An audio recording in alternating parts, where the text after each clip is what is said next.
Back in the booth, back on the airwaves, coming at you live from the White Claw Hard Seltzer Studios.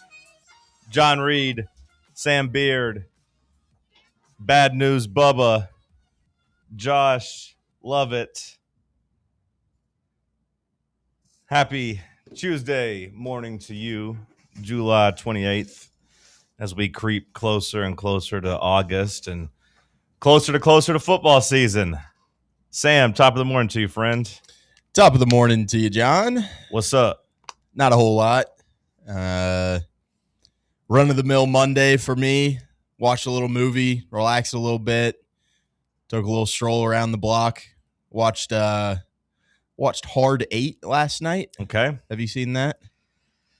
I don't think so. Is it a gambling movie? Yeah, it was a gambling movie. It was a really good cast. Obviously, I'm having to look it up because I don't remember actors like that, but good cast. Okay. Yeah, like John C. Reilly was kind of the main guy in it. Samuel L. Jackson in there. Philip Baker Hall, this old man that was like a kind of mentoring John C. Reilly like throughout Vegas a little bit, showing him the ways of the town and stuff like that. Apparently, this was after like Googling it a little bit, this was Paul Thomas Anderson's like first big film. Okay. I guess. So maybe just the first that started it all. I'm sure he had a lot better movies after this one. When I see Philip Baker Hall, I just think of the doctor from Curb Your Enthusiasm. I don't know if you have ever watched it, but don't call me. Don't come by the house. Why are you in here with no shorts on? That's who I think of.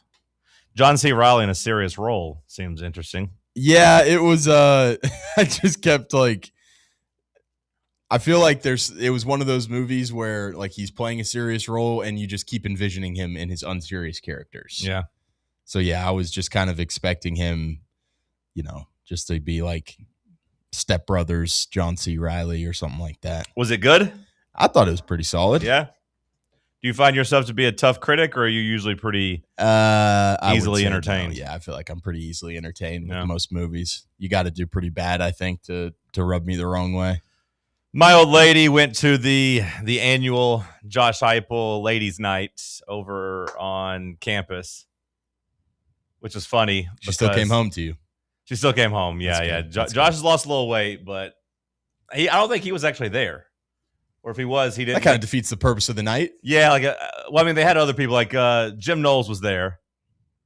And apparently Jim Knowles is just constantly having to shout out his woman. Apparently, like they're in that honeymoon phase where he has to remind everybody that he loves his wife. He is married. Yeah. And then she said, then there's another guy up there that was like just kind of seemed like he was just hopped up on drugs and was yelling about fitness and like calories. And I was like, was his name Derek Owings? And she's like, yeah. I showed her a picture. She's like, that was him. So I guess he like was giving the ladies a rundown on nutrition. There we go. But she said it was a fun time. But yeah, she goes to that.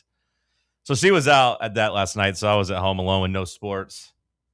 Tried to watch some of the Braves game. I was like, yeah, I know. God. No, yeah. I was like, I'm gonna see if I can get into baseball. I even put a little bet in. I was like, nope, terrible idea. So then I was like, I'm going to put on Good Will Hunting. I was on a Matt Damon kick. There we go. It's my favorite movie. I was like, I'll just put that on and watch it for a bit. So that's how I spent my Monday night. What do we think Derek Owings does outside of football? I don't think there is a life outside of football. Like, I would think so either. I would say it's family. Like family obligations, and then I would say, does he have a family? Yeah, is he already married? Yeah, he's married with kids. Okay, he's got the weight room, brother. That's his family. Yeah. No, he's married with kids. That was a talking point whenever he took the job. Was basically like they put his family on the plane and they left. I mean, I can speak for any strength coach I've ever been around. Their life is football and fitness and all that good stuff. Yeah, I feel like you can't really have a lot of hobbies if you're a top level strength coach. No, well, when you're up at 4 a.m. and you're at the facility from 4 a.m. to 8 p.m. I mean, it just kind of is what it is. Josh, you good this? Well, hold on. Let's go in order. Bubba, you good this morning? Let's hear about your existential crisis. Having to watch kids that ain't mine, thumbs down. You've been doing like stepdaddy duties? Nah, uncle duties. And okay. These kids, I'm the reason they're fighting, so that ain't good. Because it's like, I had a situation yesterday. My brother keeps having too many kids. I wish the man would stop, all right? But He ain't got to watch them half the time. It's got to be me and my side of things. You're just getting passed off kids, Bubba? Yeah. He's got 4 of them, and well, at 5 now. We had a newborn like 3 days ago. How old are they? Are they too similar in ages? The oldest one's 6. Yeah. I made the mistake of letting him play Minecraft once, and now that's all that kid ever talks about. And I said, brother, let's go outside. Let's play some catch. Nope. Let's read a book or something, about knights and stabbing people and stuff. Nah. You just opened up Pandora's box. And I try to teach him Minecraft, but obviously I'm not a great teacher. I mean, of all the things for a 6-year-old to be doing, Minecraft's not the worst thing in the world. No. Yeah, but I'm with Bubba. You got to be outside. Yeah. I'm with you too, but so like that's that. Let's see, there's like a 4-year-old. Then there's a 2, almost 3. There's a like 1 and whatever year old. And then there's now like a 4-day-old. One of them needs to be significantly older where they can just turn into the built-in babysitter. You said you have a 4-day-old? Is that what you said? Not me personally, but Right. In the family. Really? Way to clear that up. Yeah, my brother decided to have 5 kids, and we get to play babysitter a lot of the days of the week. So yesterday we had, because it's like there's 2 boys and 2 girls, and I guess now 3 girls if you count the new one. I don't. Doesn't exist yet to me. I think it's time to count the new one, Bubba. I haven't seen it yet. Doesn't exist to me. But watching the girls yesterday, and it's like Pete and repeat. Every time the older one says something, the younger one, who can barely talk, she can halfway make out words and sounds. She like does the exact same thing. And the older one took my water bottle yesterday, but like I could go all the way back in, to the kitchen to get a new thing of water. Or I could just, hey, can I please have my water bottle back? And she refused to give it, so I started to grab it from her, and she held on. And the younger one came up, and next thing you know, the little one let go of the water bottle, so I absolutely just smacked the heck out of the youngest one's eyes, and she started just bawling her eyes out. And it's like, God. what can you do, man? I'm thirsty, all right? Uncle, they should have known to not take my water bottle. Uncle Bubba, come on. And then at one point, they love it when I throw them like into the couch or off the couch onto like a just like pillow mattress made on the floor. No. And then I know I got the bad end of this one. One of them either like bit me or like just pinched the ever living heck out of like my underarm, and it hurt so bad. But I got to watch what I say. So I was like, all right, I think I'm done now. And they just would not stop. And it's like, I can't discipline these kids because they're not my kids, but I will let them know about it. Uncle Bubba. Makes me not want kids, man. Tired of these little hellions. Whoa, don't say that. Their parents might be listening. I hope so. Come on. Man, let this be a lesson learned. What you did affects others, and when you do it 5 times, that's 5 times my life has changed. Well, 4, because you haven't met the other one yet. Exactly. Josh, good morning to you. How are you? Morning, fellas. I'm pretty good. Gotta look at what a standard run-of-the-mill Monday will be like for me going forward with afternoon practice. Did the show, did a little bit of work, then made my way up there. We had an okay practice yesterday. I wanted to be a little more efficient, to be honest with you. Last Thursday we looked pretty sharp, but yeah, I mean, I guess you guys are probably 3 weeks away from the season. Yeah, well, we scrimmage Friday. We go scrimmage the 31st. We go to Morristown West. When's the first game? The 14th or the 21st? 21st. Yeah, 21st. So we're 3-4 weeks out. Then we'll see what we're really about Friday, because Mo West is a bigger school than we are, but I think we should be able to hang with them. So we'll see if we're as good as I think we can be. How was the drive? It's not bad. I really don't mind it at all. Time of day wasn't worse. I mean, going in the evenings wasn't worse. I mean, I was driving like up there from like 1 to 2:20, 2:30. So people are still working, so it's not too bad. And coming from that direction back in the evening, I miss the traffic. So how long's a high school practice these days? About 2 hours? Just about. So when I got there, they had a lift from 3 to 4. Okay. And then you don't have to be there for that? No. And then we practiced. I did yesterday, but because we had a staff meeting. But today I'll get to be there a little bit closer to 4 when we start actual practice. But actual practice was from about 4 to 6. Okay. How quickly do you get out of there after a practice, or is it you have to wait till every kid is gone, everybody's picked up, or is it just kind of that age you're just like, hey? I can go. I can go Yeah. whenever. I just check with the head man, make sure he doesn't need anything else from me, and then see ya. And then got a lift in afterwards when I got back and delivered some hats to Beard and Mac football that I got for him and called it a day. Now, if you have an opening on staff for like a cameraman or something, I know a guy who's in the Okay. market for a gig. Okay, who would that be? Bubba's trying to break in. I thought you were talking about Cody McClure. No, I was talking about you. You weren't you talking about having maybe a video gig? Yeah, but yeah, I might have one. Well, you might not. I'm just saying, if Josh, if they have a need or something, you guys could carpool and ride up there together. And Bubba's already got the polo on, and if you squint, that looks like a coach's polo already. Yeah. You got the it look is a going. Coach's polo. but Okay, well there you for- go. For NAI is cool. You're rocking a coach's polo. Like hell, put Bubba on staff. He'll work for cheap. Just keep him away from the kids like after hours by himself. Just Yeah, then we'll be okay. Yeah. I'm kidding. Keep me Bubba. around the cheerleaders though. Hey, I think that's even worse, Bubba. You made it weird. I was just talking about you just rubbing off bad habits onto those kids, but you made it weird. Let's go to break. I got nothing else to report. Like I said, no sports. Watched a movie. Took care of my dog. But eye drops in on him. Did your woman see the difference between Faison or George McIntyre? I don't think the players were around. I just saw a picture with some players posted. Oh, okay. Well, I didn't. Okay, maybe. And I only saw George McIntyre, so that's points off for Faison if he's not there for ladies' night. Do you know what her takeaways from this? Or he's was? just locked in. George McIntyre's there for the nonsense. You know what? I need to ask. I didn't really get into the night too much. I didn't even know this was a thing that they put on. Yeah, they do a ladies' night. I don't know how many years they've done it. She went last year and she went this year. So at this point, it feels annual. I don't know if last year was the first annual or third or fourth or whatever. Is it But just like a workout, or is it just like, hey, we're going to teach you everything there is to know about football? nah, they dress up. So like it's not like you don't go there and work out. Like I think they have like shops, like certain boutiques and places that like she bought a sweater. Like you can go there and shop a little bit. Not to be an equal rights man, but what kind of precedent are we setting?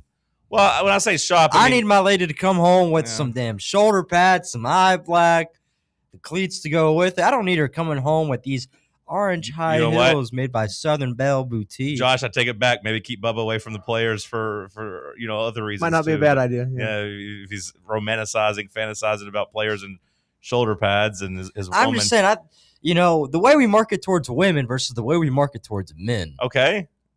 Granted, there's probably a lot more, feminine women than there are masculine women. Well, I mean, I'd imagine In this area. if they do like other fundraisers, I don't think they let the guys get out there and get in pads and run around. They probably just have like certain shops for them too, and food and meet the coaches. Not doing it for me, man. Okay. Well, I'll ask. Put me through some drills. Let me hit that tackling ring. All right. They did do that at UT at one point. I don't remember. It might have even been all the way back during the Butch Jones era, but they had like a thing where the moms and the women could come and like actually go through like drills. That's what I want. Can I need anyone somebody to- sign up for this? Chop their feet. Chop their feet. I don't think so. So you get invited, or is it Yeah. for season ticket members, or I don't know the guest list. I don't know the guest list, but we got friends over there, and in on the invite list. I don't think the general public can just like show up or like sign up. I don't know. Like I said, who else is there? I don't know if it's boosters or just family or whatever. But I bet they like kids there. I don't know. I don't know if they do or not. Last year it was awkward. I don't know if you remember, Sam. I told the story about Mike Keith doing his like introductory like talking, and then like Yeah. somebody had like a seizure like in the crowd, and they had to like kind of stop it I do remember you telling for a me medical that. emergency. Mhm. She said this year there were no medical emergencies. Well, that's so, good. Yeah, progress. But she said Derek Owings is a wild man. But is he handsome? She didn't go into details, which I appreciated. Because I'm sure he is handsome. I mean, he's a nice buff man, bald. I mean, she likes bald men, so I mean, he's got that going for him too. I appreciate her not going into details. She said Jim Knowles was nice though. She talk about his forehead. No, she just said, man, he loves talking about his wife.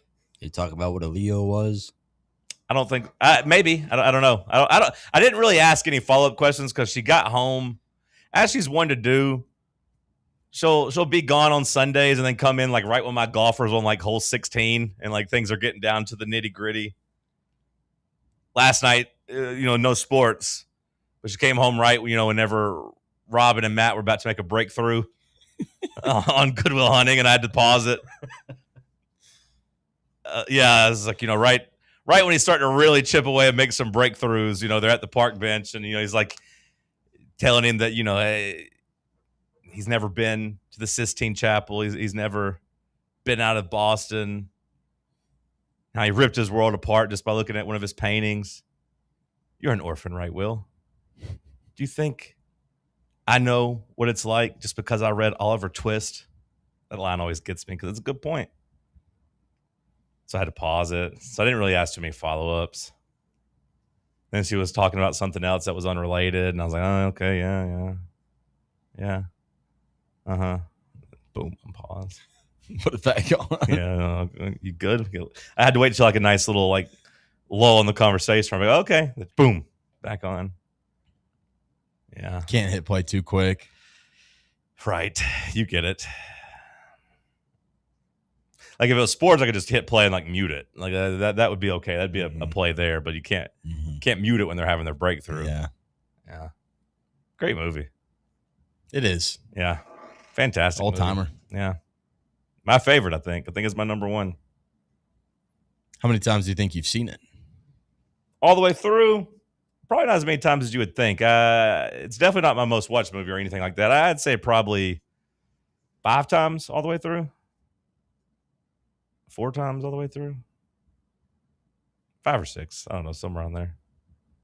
So there was a movie I watched Sunday night that I saw for the first time. That's not nearly on the level of Good Will Hunting, but it was Roof Man with Channing Tatum. That came out good. A year or so. It was it was surprisingly good. Yeah, no, that's how I felt about it too. Surprisingly good, which I think those are 2 of my favorite actors in the leads there with Channing Tatum and Kirsten Dunst. Like I feel like it'd been really hard for me to not like those 2 hanging out together, but it's a good movie. Yeah, it was pretty solid. I love talking movies. If anybody's got any movie thoughts or questions in the chat, go ahead and fire them off. I'd love to talk about movies for 3 hours if you guys wanted to. I mean, we're not going to, but I'd love to. Roof Man.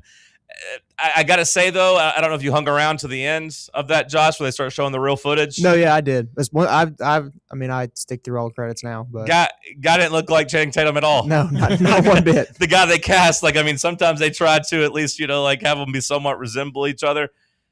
Not at all. And the woman didn't look like Kirsten Dunst at all. But I was like, you know what? It still works. It's fine. Well, I saw that Channing Tatum went and met the real Jeffrey Manchester twice or something. Yeah. And they talked for an hour both times. Yeah, and there was something I think where he gave him a shout out on the late night show or something, gave a shout to his cell block or something. I like Channing Tatum. It's one of my favorite guys. So we've got something about the event in the chat. Somebody said that they've done it at least since Kiffin was here. He worked the event. Oh, okay. Not Kiffin, but the guy who chatted. He said basically it's like booster rank and like everything else more or less is on the invite list. Yeah. That was just for ladies. I mean, back then during Kiffin? Kiffin was just picking off the ones that that's probably a really good point, actually. Kiffin probably did start that. Well, there was talk about that. I mean, that's where Ed Orgeron was doing a lot of his cheating down in Louisiana, was bringing moms to practices and doing those moms drills and stuff. There would be a lane there, but I don't think that's. If I did the accent, I'd probably say another word, but you couldn't even make it through. I still see grass under them feet, honey. Get them up. That ain't high enough. Let's go to break. It's Talk Sports on Fan Run Radio. Can't get enough Fan Run Radio? Be sure to like and subscribe to our YouTube channel by searching for Fan Run Sports. What kind of day is it? It's a White Claw day. Grab a pack, grab your friends. Everything else in life can wait. Your friends shouldn't. Let's go. White Claw. Grab life by the claw. Please drink responsibly. Hard seltzer with flavors. White Claw Seltzer Works, Chicago, Illinois. Are you ready for the start of a new season? Maybe looking for your team to go on a tournament run? Get game day ready with Crumble. Head on over to your nearest location and pick up 12 pre-selected cookies plus exclusive toppers. When you're looking for dessert options, there's no question about who you should call on. Our listeners already know. Last year, the Dubai chocolate was a home run, along with the brownie batter. Oreo crumb was another crowd favorite. What new flavor will set the standard this season? If you're in the Knoxville area, there are 3 locations ready to serve you: Clinton Highway, Parkside Drive, and Maryville. Download the Crumble app to build your best lineup and vote on the best combos.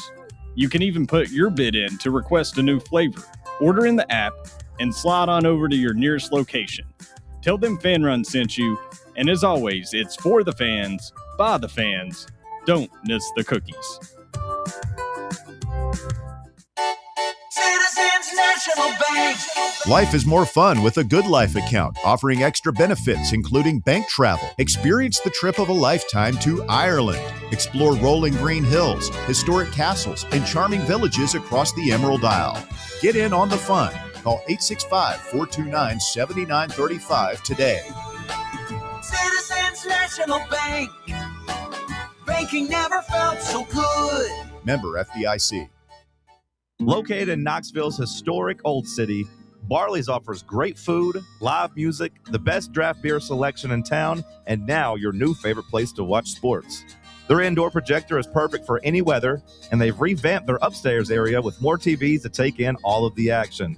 Their menu features hand-battered chicken tenders, juicy burgers, fresh salads, and the tastiest pizza in Knoxville. You can enjoy their happy hour drink specials daily from open until 6 p.m. Barley's Tap Room and Pizzeria. Welcome to Axle Logistics, where excellence isn't just a goal, it's an energy. As a leading third-party logistics company, Axle is powered by an award-winning culture built on a work-hard, play-hard mentality. Here, the drive for success is contagious and hard work never goes unnoticed. Whether you're just starting out or looking to level up, Axle Logistics is the place to launch your career.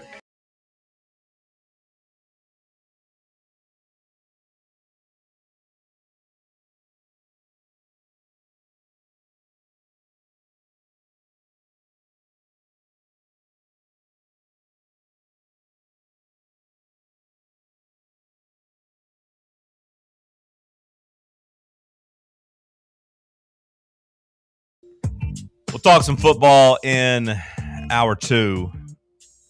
As we sit here right now on this Tuesday morning, the biggest Tennessee news we got, I feel like, was yesterday with the basketball schedule release, the official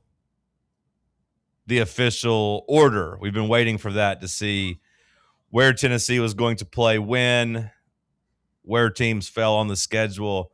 We got that news yesterday for our conference games to kind of round out the 2026 schedule for Rick Barnes and his team. A team that is going to have a lot of hype around it. I don't know if I'll say it's his most anticipated team. I feel like I was pretty excited to watch Nate Ament this year. I feel like, Grant Admiral's final year, I was pretty pumped up for it. But this team, in terms of from top to bottom, I think is just as intriguing as those. I have just as high as expectations as those. Yeah. Grant Admiral's last year, you thought, okay, Final Four. That's the goal. You fell short, of course, in the Sweet 16. Last year of Nate Ament, you thought, okay, let's try to compete for a Final Four. Let's just kind of get to that weekend. Let's get to that Elite Eight game. That's what you did. You fell short. To me, that's kind of where I'm at for this upcoming basketball season. Let's get to that Elite Eight game and see if we can kick down the door. Fair to say, as we sit here, just 2 months, 3 months before the season? Yeah, I think that's for sure the goal. And, I think maybe the difference in what you're feeling this year, I think, is maybe just some overall depth of this team and knowing that in years past you've been really good in those top two, maybe top three spots on your team. And, maybe the fifth to eighth best players on your team just aren't really up to par with those teams that you talk about when you try to break through into that Final Four. So, yeah, you go out into the portal and you attack really aggressively at some high profile targets, and you land, what seems like pretty much everyone that you kind of went out and desired in the portal. And now you've got them on campus, and now you've got a chance here to kind of use that depth, I think, to your advantage and hopefully break down the door. Well, unlike past teams, scoring shouldn't be a Right. question on this one. I think even with Nate Ament, you saw from a pretty early part of that season, and maybe you knew in the preseason, the 2-guard spot. You got Bishop Boswell starting, so there's going to be questions there on how many points you can actually score. I wouldn't say that about Grant Admiral's, team because they could score. They just weren't able to really get enough stops, which, kind of is what did them in with Ryan Klein. But yeah, I will say this team does seem just on paper more well-rounded, and you have more options, which I think is an added wrinkle for this offseason conversation. Yeah, I'd agree with that. My expectations for the squad are sky high. I have a hard time saying Final Four or bust just because I realize how hard it is to accomplish that. But man, it feels like if this team can't get there in Rick's last year or two, it's just not going to happen with him. I mean, it's easy to say that because he is in the last year or two of him coaching basketball, but like we're as deep as ever. I mean, especially in the front, or not the front court, in the back court, and with scoring. The front court is where we lack a little bit of depth. That could be the downfall of this team if there is one. But I'm just really excited. It's probably the most excited for a basketball team that I've been since Grant Admirals. Last go around there, I was excited for last year, but then once you kind of got into the season and we kind of started maybe struggling just a little bit, things got a little hairy. But I'm really pumped for this basketball season. It's a fun schedule too. And one thing that I noticed about the schedules, we got a lot of really good Saturday SEC home games. That was something that fired me up. That is the thing that jumps out, is that you start it January 2nd, Saturday, with a home game against Vandy, which should be a pretty big game. That first game is always a little weird because the students aren't back on campus yet. Mm-hmm. New Year's, is an added wrinkle here. People will be out of town for New Year's. So I don't know what type of basketball crowd you'll have on that Saturday. Hopefully the non-students can bring the ruckus, but you get started early with Vandy. That's a top 4 team in the SEC, a top 5 team in the SEC. One of your biggest competitions. I mean, to me, Vanderbilt's kind of taken over the mantle of that like top 4, top 5 spot that Auburn had. Like I've ushered Auburn out post Bruce Pearl, and the vacuum of contender to me has been filled by that Vanderbilt team. Yeah, I mean Vanderbilt definitely went and improved that team a lot this offseason. They go and get some pretty good front court talent that I think when you played them last year, you kind of knew that was kind of how you beat them. They were able to go and compete with the best of the best in terms of guard play with Tyler Tanner, but you felt like you were just able to kind of bully them inside with our size last year. But they go out and get that center from Colorado. They go and get a really promising small power forward from Auburn, and Sebastian Williams-Adams. Like that kid popped last year. So, yeah, I mean, I think that Vandy team, that's going to be a good test to kind of start off SEC play there. But happy you get it at home, I think, to start off for sure. Yeah, I'm happy it's at home. I'm happy it's on Saturday. Like I said, if I could put it on a schedule somewhere, I don't think I'd have it as the first game just because I want my students back and I want my students fired up. But I don't mind it being an early season matchup. Let's go ahead. Let's get that out there. Then you get 2 road games at Auburn. Like I said, a team that I don't view in that upper tier anymore. I don't feel like they had did they have a noteworthy transfer portal session? I mean, did they like really drastically improve that team? I didn't really see it. They've got just, some returning power. They got that Thomas Dowd kid from Troy, right, that was, kind of in the mix with Tennessee. I think they got a couple international kids, but other than that, not like, groundbreaking moves that they went. Right. Not enough time. I don't feel like to change their stars. Like I anticipate Stephen Pearl will do a better job coaching this year than he did last year. He should. Is Pettiford back for them? Yeah. Yeah. Okay, so I mean, he's the one guy you got to worry about with them. Yeah. I don't worry about him personally. I worried about him a lot more 2 years ago than I do now. Yeah. Last year he was abysmal, though.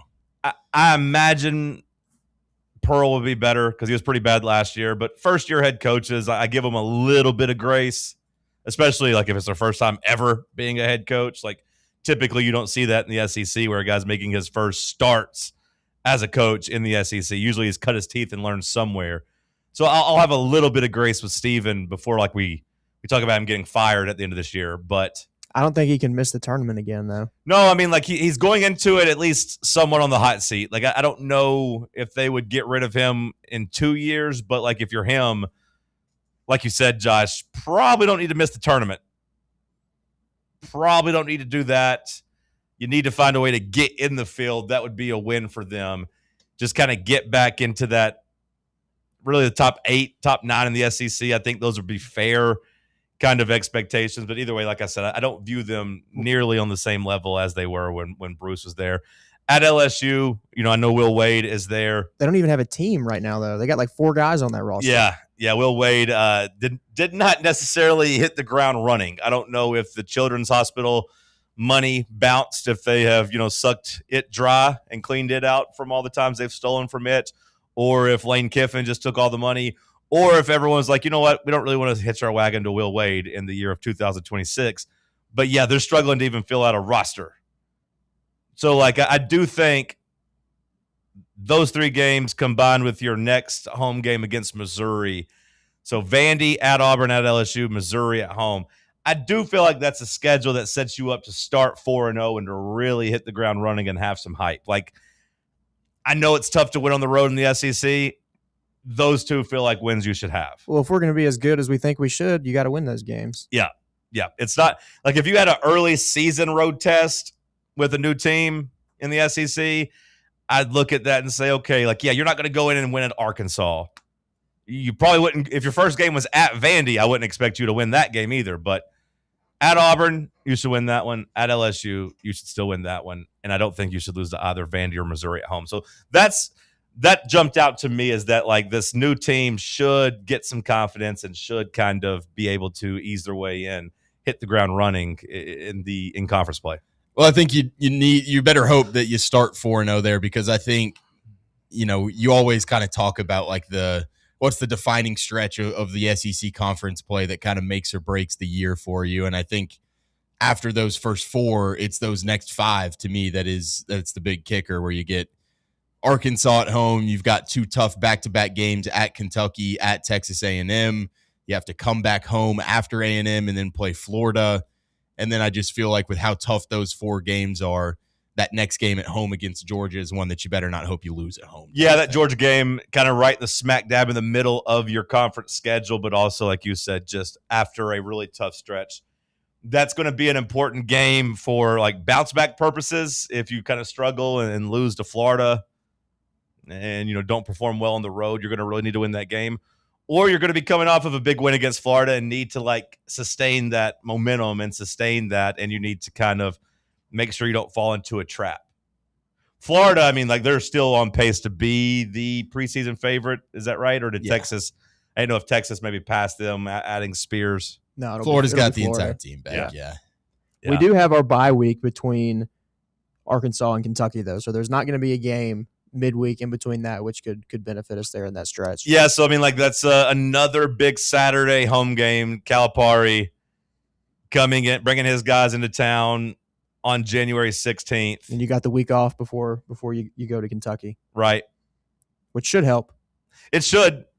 I would love to plan to go to Rupp, that because I do like where that falls on the schedule in terms of like that Kentucky team, man. Like there's a chance things go pretty sideways for them this year. Like there's a chance that the Mark Pope Buzzards are really starting to circle around that time. I just hate that it falls on like my favorite sports weekend of the year. That second round of the NFL playoffs is always my favorite weekend, and I hate that it's that weekend. I hate that it's that Saturday, but a good chance to, especially if you're able to beat Arkansas at home, if you're 5-0 in SEC play, I would imagine you're going to perform well in Vegas. I'd imagine you're going to beat Michigan State at home.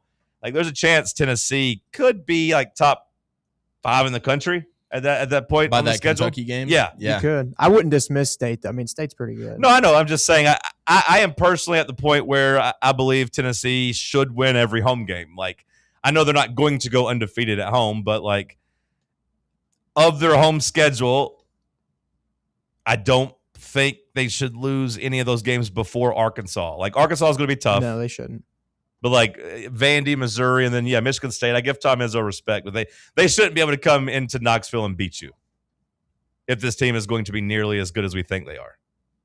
I mean, I think the only home game on the schedule that you're not going to be favored in is Florida. Yeah, I mean, I won't say for sure that they'll be favored over you. It feels like one of those that'll be like a pick 'em or like a 1 or 2 point spread either way.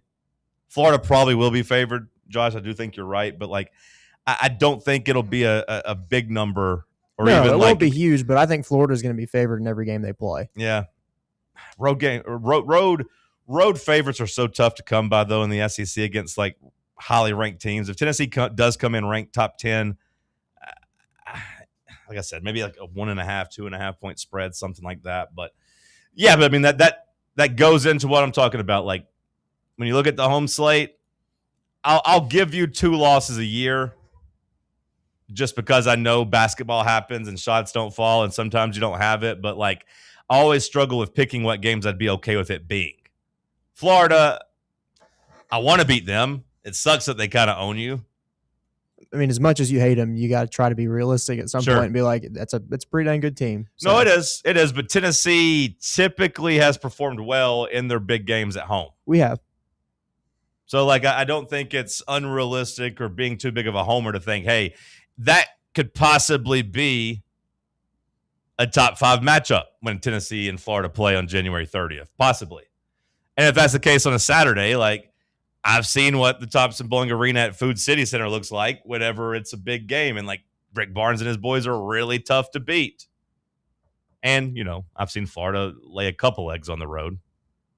But we always lay an egg on the road at Florida, too. Well, sure, yeah. In the past, 2 or 3 times we've been down there, we've lost by 30. Oh, yeah. If this game was at Florida, I don't think I'd be having this conversation. I'm just looking at the home slate. But, you get through that first half, like Sam says, with Georgia.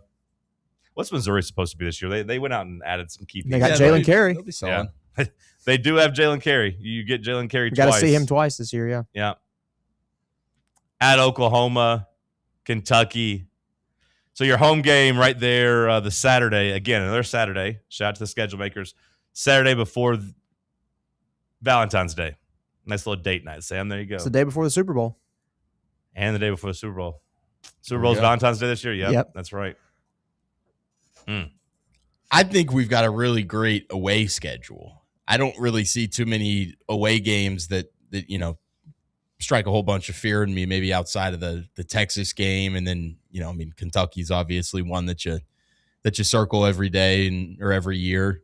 I'd throw Vandy in there too this year, just with Tanner back. And I kind of throw out the games that you ought to, like, you have to split type of thing, the home and away ones. But I just think, being able to get LSU, Missouri, Oklahoma, Ole Miss, those type of teams on the road. Like, Auburn doesn't even scare you that much anymore. As easy as it gets. Like, Auburn's going to always be a tough place to play, but I mean, they just don't do it for me right now. So at Auburn, at LSU, at Kentucky, at Missouri, at Oklahoma, at Ole Miss, at Texas, at Vanderbilt, at Texas A&M also. It feels a little bit like the football schedule in that regard of like you avoid going to Florida. I'd say that's the biggest thing you want to avoid, right? We don't go to Alabama either. You avoid going to Alabama. That would probably be number 2. You don't go to Arkansas. That's a really tough place to play as well. So, like, of the top 4 teams, not counting Tennessee, the 4 of the other top 5 teams, at Texas is pretty much it. That's your at Texas A&M on the football schedule. Yeah. Well, and you got the whole Rick Barnes going back to Austin storyline too when you go to Texas. No matter how many times he's done it now since then, that's always going to be a thing. For sure. Oh, and Texas is on paper going to be an awesome they're team. a lot better than they were last year. Yeah, like they are spending on basketball, and I'd imagine that game February 27th, we talk about potential top 5, top 10 matchups. I'd imagine that's like a top 15 game. You would think. Yeah. We'll see Amari Evans there too. Yep. Amari Evans. I would expect that Texas game is one that like decides some seeding for the SEC. Mm-hmm. Yeah, I mean, like they're are they second on paper right now in terms of your biggest ops behind Florida? Like, would you give Texas the nod? I feel like they've been getting the most preseason love, and that was even before they added Spears. Yeah. Yeah, I feel like I'd do it like Florida, Tennessee, Texas, and then like your Alabamas and Arkansas. The thing that stands out to me as we talk it through is I do think, like, if you are looking at like the list of goals for this season, I do think one of them should be seeding in the NCAA tournament. We've never been a 1 seed. I think a lot of people feel like that's part of the reason we haven't gotten to a Final Four, right? Is like if you're a 1 seed, you get to avoid Zach Edey until the Final Four. If you're a 1 seed, you would have gotten to avoid Michigan until the Final Four. Same as Houston 2 years ago. If you can get that 1 seed and avoid that disastrous pool, like I do think Tennessee thinks they could kick down the door because, quite frankly, we haven't really been upset at all the last couple of years. Like, knock on wood, since Kenny Chandler got beat and knocked out by Michigan, we have played to our seed, if not above your seed. I mean, last year being the 6th seed, you punched above your weight class there. Yeah, for sure. And like Rick Barnes has traditionally done a pretty good job of that, even going back to most of his Texas days, I feel like. But to me, it stands out. February 20th, Alabama. That should be a big quad 1 game. February 27th at Texas. Like that should be like a top 10 type of RPI net ranking game where if you go in and get a road win at Texas, that's a seed mover, I feel like. That's one that you could really stamp a resume. You could be playing behind. for 1 seed in that game. For sure, yeah. If Texas is as good as advertised and so are we, I mean, that could be the difference. Yeah, and then at Vandy, that's another one that should be a quad 1 game. And I don't know exactly how good they'll be, if they'll be at quite the level of Texas like we're talking about, but that's still one that would be a big-time boost as you head into that final stretch there before conference play. I look at this and think it's a really advantageous schedule to go out there and do what you're saying. Go and try and, get that elusive 1 seed. Even in the non-conference, you play one true road game. You play at Purdue, you get Michigan State at home, and then, you get all that players era stuff is just neutral site, and same with NC State. So I think it's set up well for you to go take it. We'll continue the conversation on the other side. Let's talk sports on Fan Run Radio. Here at Fan Run Radio, we're not just some podcaster streaming from his mother's basement, but we're also not a bunch of mouthpieces on state-run radio telling you what we've been told to say. We're the flagship station for Tennessee fans. This is Fan Run Radio, Knoxville.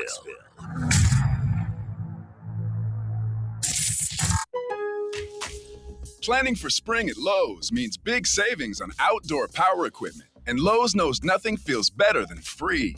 Buy one select Ego string trimmer, leaf blower, or mower kit. Get one select 56-volt battery free. That's up to a $299 value. Power through spring with Ego, the #1 rated brand in cordless outdoor power. Because Lowe's knows home improvement. Valid through 4/3 while supplies last. Selection varies by location. Hey, Vols fans, Cody Brown here. I grew up right here in Tennessee and know what it means when someone says, I've got your back. That's why you can trust Farm Bureau Insurance of Tennessee. Whether it's your home, your vehicle, your family's future, or the business you built from the ground up, we will show up for all of your insurance needs. We are Tennesseans who understand what matters, which is doing right by you. Insurance is not all about just paperwork and policies, but it's about the people we insure every day. So if you want insurance that hits home, give me a call at 865-992-3871. Go Vols. Are you ready for the start of a new season? Maybe looking for your team to go on a tournament run? Get game day ready with Crumble. Head on over to your nearest location and pick up 12 pre-selected cookies plus exclusive toppers. When you're looking for dessert options, there's no question about who you should call on. Our listeners already know. Last year, the Dubai chocolate was a home run, along with the brownie batter. Oreo crumb was another crowd favorite. What new flavor will set the standard this season? If you're in the Knoxville area, there are 3 locations ready to serve you: Clinton Highway, Parkside Drive, and Maryville. Download the Crumble app to build your best lineup and vote on the best combos. You can even put your bid in to request a new flavor. Order in the app and slide on over to your nearest location. Tell them Fan Run sent you, and as always, it's for the fans, by the fans. Don't miss the cookies. A brand built in Tennessee and born from the love of the game, Inward Half revolutionizes golfing comfort. Crafted by a former pro and dedicated enthusiast just like you, our luxury performance wear guarantees you stay cool and comfortable through every swing and every day. We're not just a brand. We've set out to create a lifestyle for those who understand that impeccable style and premium performance are a hole-in-one. Enjoy the walk-in with Inward Half. Are you thinking of buying a home but don't know where to start? Well, call VFL Josh Travis, your local mortgage expert with Foundation Mortgage, based right here in Knoxville. Whether it's your first home or your forever home, he'll keep the process simple every step of the way. To get started, visit mortgagebrokerjosh.com or call 423-312-9777 today. Foundation Mortgage Company, LLC is an equal opportunity housing company. NMLS number 1387311. Barley's has live music on weekends, general team trivia on Wednesday nights at 8 p.m., and now live sports trivia courtesy of the Knoxville Trivia Guys every Thursday night upstairs. The game starts at 7 p.m. and is free to play for everyone, so head on down to the Old City and show off your sports knowledge and win gift cards to Barley's. Use those gift cards to buy some delicious food and drinks, and you can take it all in with their wide selection of TVs and indoor projectors. Barley's Tap Room and Pizzeria.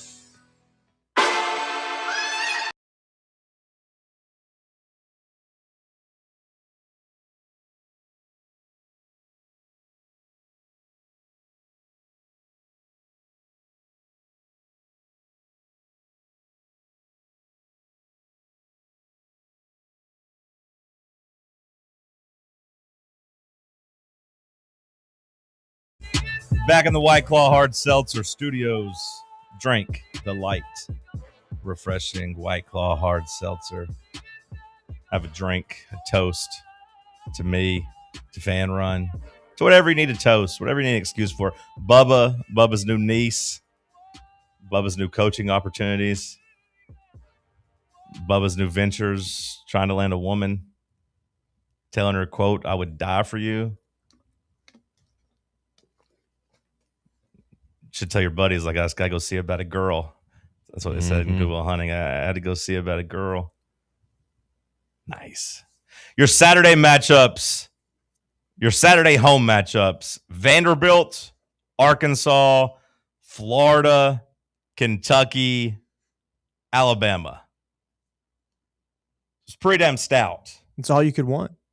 You can't ask for much more than that in conference play. No, not really. And like whenever I tell you Vandy, Arkansas, Florida, Kentucky, and Alabama are all at home and all on Saturday, feels like you should really be striving to try to get to at least 4-1 there during that stretch. Big win for Tennessee season ticket holders this year.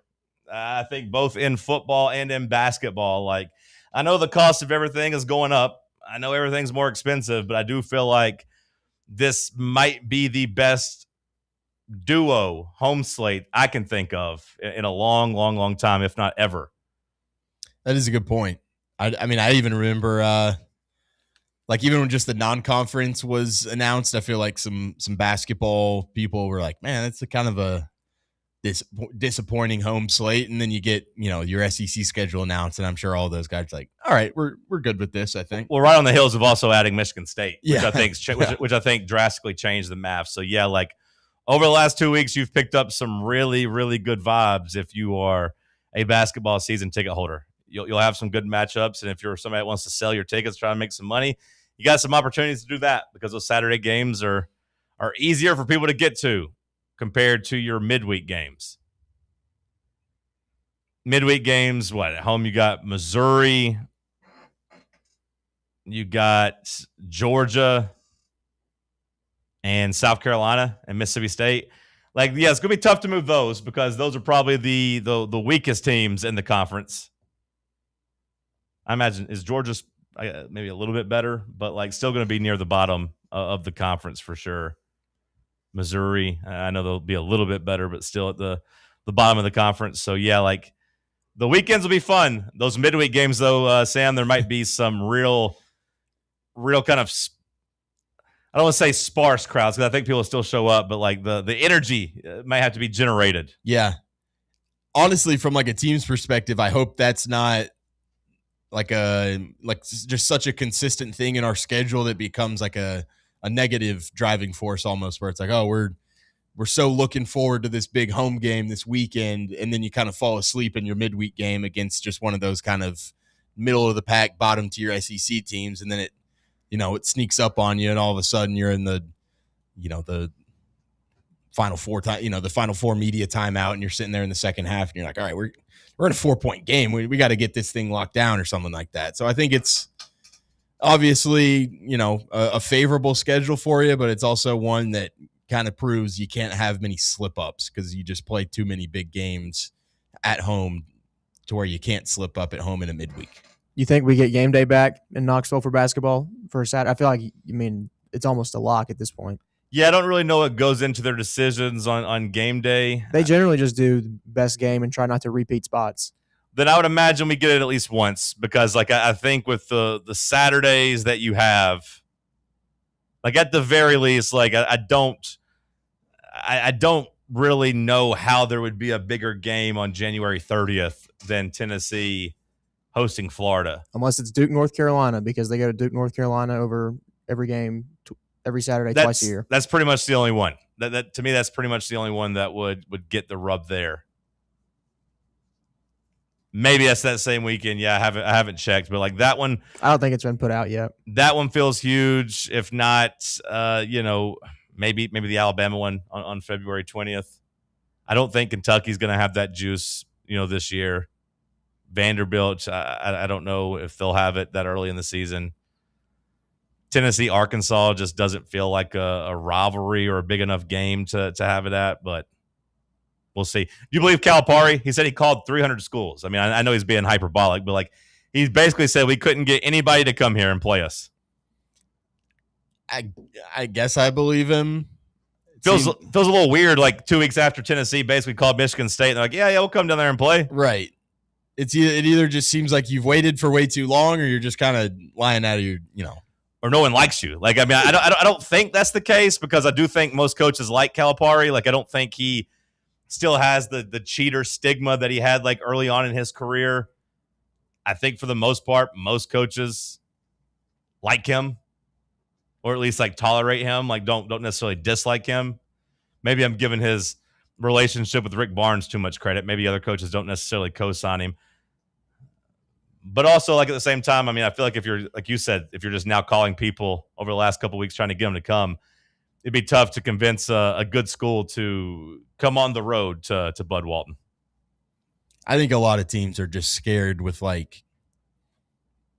games that negatively impact their net ranking and RPI and all that stuff too much. Yeah, but I don't feel like maybe I'm wrong, but I don't feel like that's really the case with basketball games because I feel like just playing Arkansas on the road is a boost for your resume so much.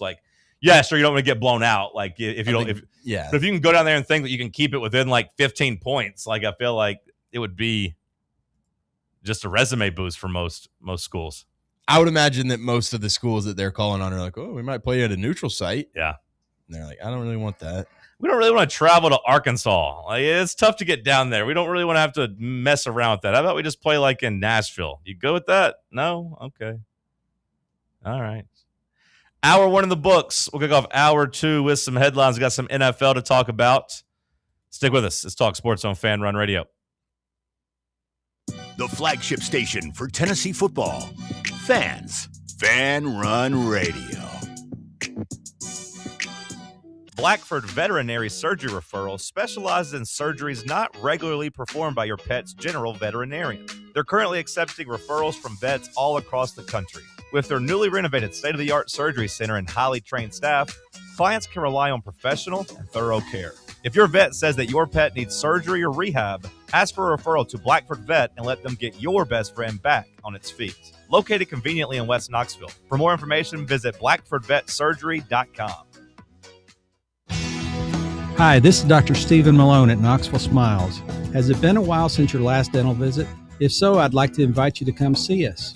At Knoxville Smiles, it's our vision to provide the best dental care in town in a relaxed, friendly environment. So if it's been a while and you've been putting it off, don't wait any longer. Come see us at Knoxville Smiles. You can schedule an appointment online at knoxvillesmiles.com or by phone at 865-539-1776. What kind of day is it? It's a White Claw day. Grab a pack, grab your friends, everything else in life can wait. Your friends shouldn't. Let's go. White Claw. Grab life by the claw. Please drink responsibly. Hard seltzer with flavors. White Claw Seltzer Works, Chicago, Illinois. Life insurance. Why are you putting it off? Can't afford it? Too much hassle? Think you don't need it? There's lots of excuses for putting off life insurance. But if you weren't there, who would pay the mortgage and other bills? With Ethos, you could be covered in 10 minutes and boom, family protected. Ethos, fast and easy online term life insurance. Up to $2 million in coverage with no medical exam. Some policies as low as $1 a day. Answer a few health questions and get your free quote at getethos.com. That's getethos.com.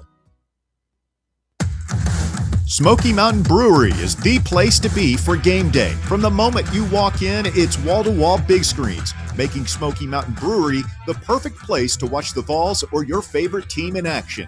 With locations in Turkey Creek, Maryville, Pigeon Forge, and Gatlinburg, you're never far away from a great time at Smoky Mountain Brewery. Try one of their world-famous microbrews like Black Bear Ale, Mountain Light, or Cherokee Ale. Juicy burgers, wings that bring the heat, and delicious handmade pizzas made with hand-tossed crust from the freshest ingredients and their own special sauce from a secret recipe, topped off with hand-grated cheese and farm-fresh toppings. And don't forget, those famous microbrews are also available in kegs for your next party or in 6-packs and growlers to go. So grab your crew and head to Smoky Mountain Brewery and tell them Fan Run Radio sent you. Smoky Mountain Brewery. Eat local, eat good.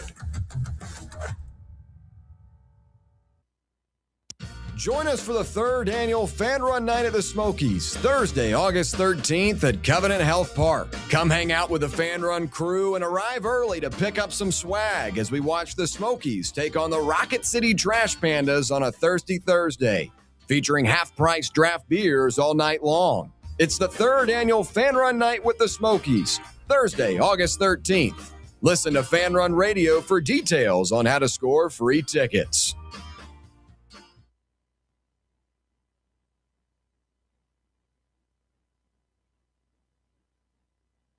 You're listening to FM 105.7 and AM 1340, WKGN Knoxville, and W289CU Knoxville, Fan Run Radio.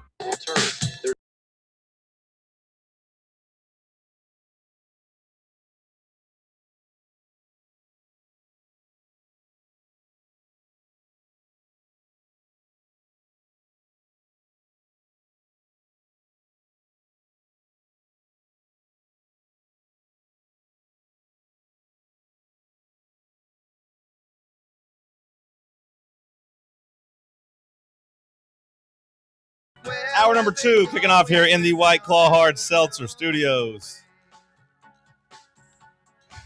Kind of a heartbreaking story during the break. I was talking with Spanky, our local youth coaching legend, and he said that at football practice, a kid broke down and asked him if the reason he doesn't get to play quarterback is because his mother won't date him.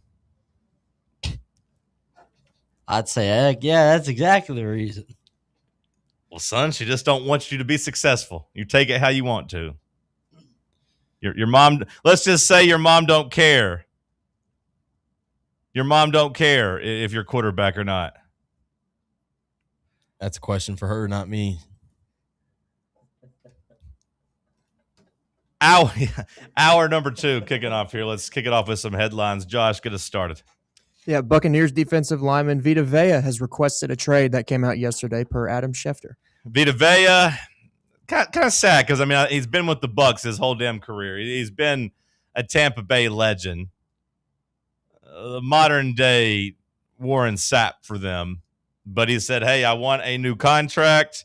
They have basically drug their feet. So he says, nope, never mind, just trade me. Just trade me. And apparently – I don't know if the NFL, if it really works this way, but apparently the California teams or Vegas is kind of where he says he wants to go. Get him to the West Coast. Is he from out there? I don't know. He went to Washington, didn't he? Yeah. I don't maybe know. He is. I don't know where he's from as much as just that he seems like just a West Coast guy. Let's see. I'm going to assume he's from California or Hawaii. Yeah, I was going to say Hawaii myself, but I didn't know if that was insensitive. Let's see. He went to... It says born in Stanford, California. Oh, I don't think I knew Stanford. I don't think I knew Stanford was actually a city. Did you know Stanford was a city? Yeah. No, you didn't. I thought it was just Palo Alto is where they were. You're lying. You didn't know Stanford was a city. Yeah, I thought it was just Palo Alto. That's what I thought too, Josh. It says it's a census designated place. What the hell does that mean? The hell is a census designated place? Census designated place in the northwest corner of Santa Clara County. We're talking census as in like enough population to register. It says Stanford is adjacent to the city of Palo Alto, but the CDP itself remains unincorporated. So he's from a place that's like unincorporated. You know, you'll see that sometimes like on a city, like on a city like welcome sign, whether or not the city is incorporated or not. Okay, what does it mean to be incorporated? I think it just means like you're acknowledged as an official. Or I think I think it's like you're an official city, like you're acknowledged as an official city. I don't know what really goes into that, but he's from a place that So it's not a city, Sam. So if you knew Stanford was a city, you were wrong because it's not. It is simply a census designated place. I mean, it's pretty common knowledge that it's a census designated place, I think. But so he's from California, wants apparently to get back to the West Coast. I don't know, again, what type of power he'll have here. He's set to earn $17 million this year, but none of it's guaranteed. He is also set to earn a per-game roster bonus that is capped at $1 million. Baker Mayfield is entering the last season of his contract as well, and he's also wanting a contract extension. He said last month that talks weren't anywhere close. I mean, if he has a good start to the year, they'll probably give it to him, though.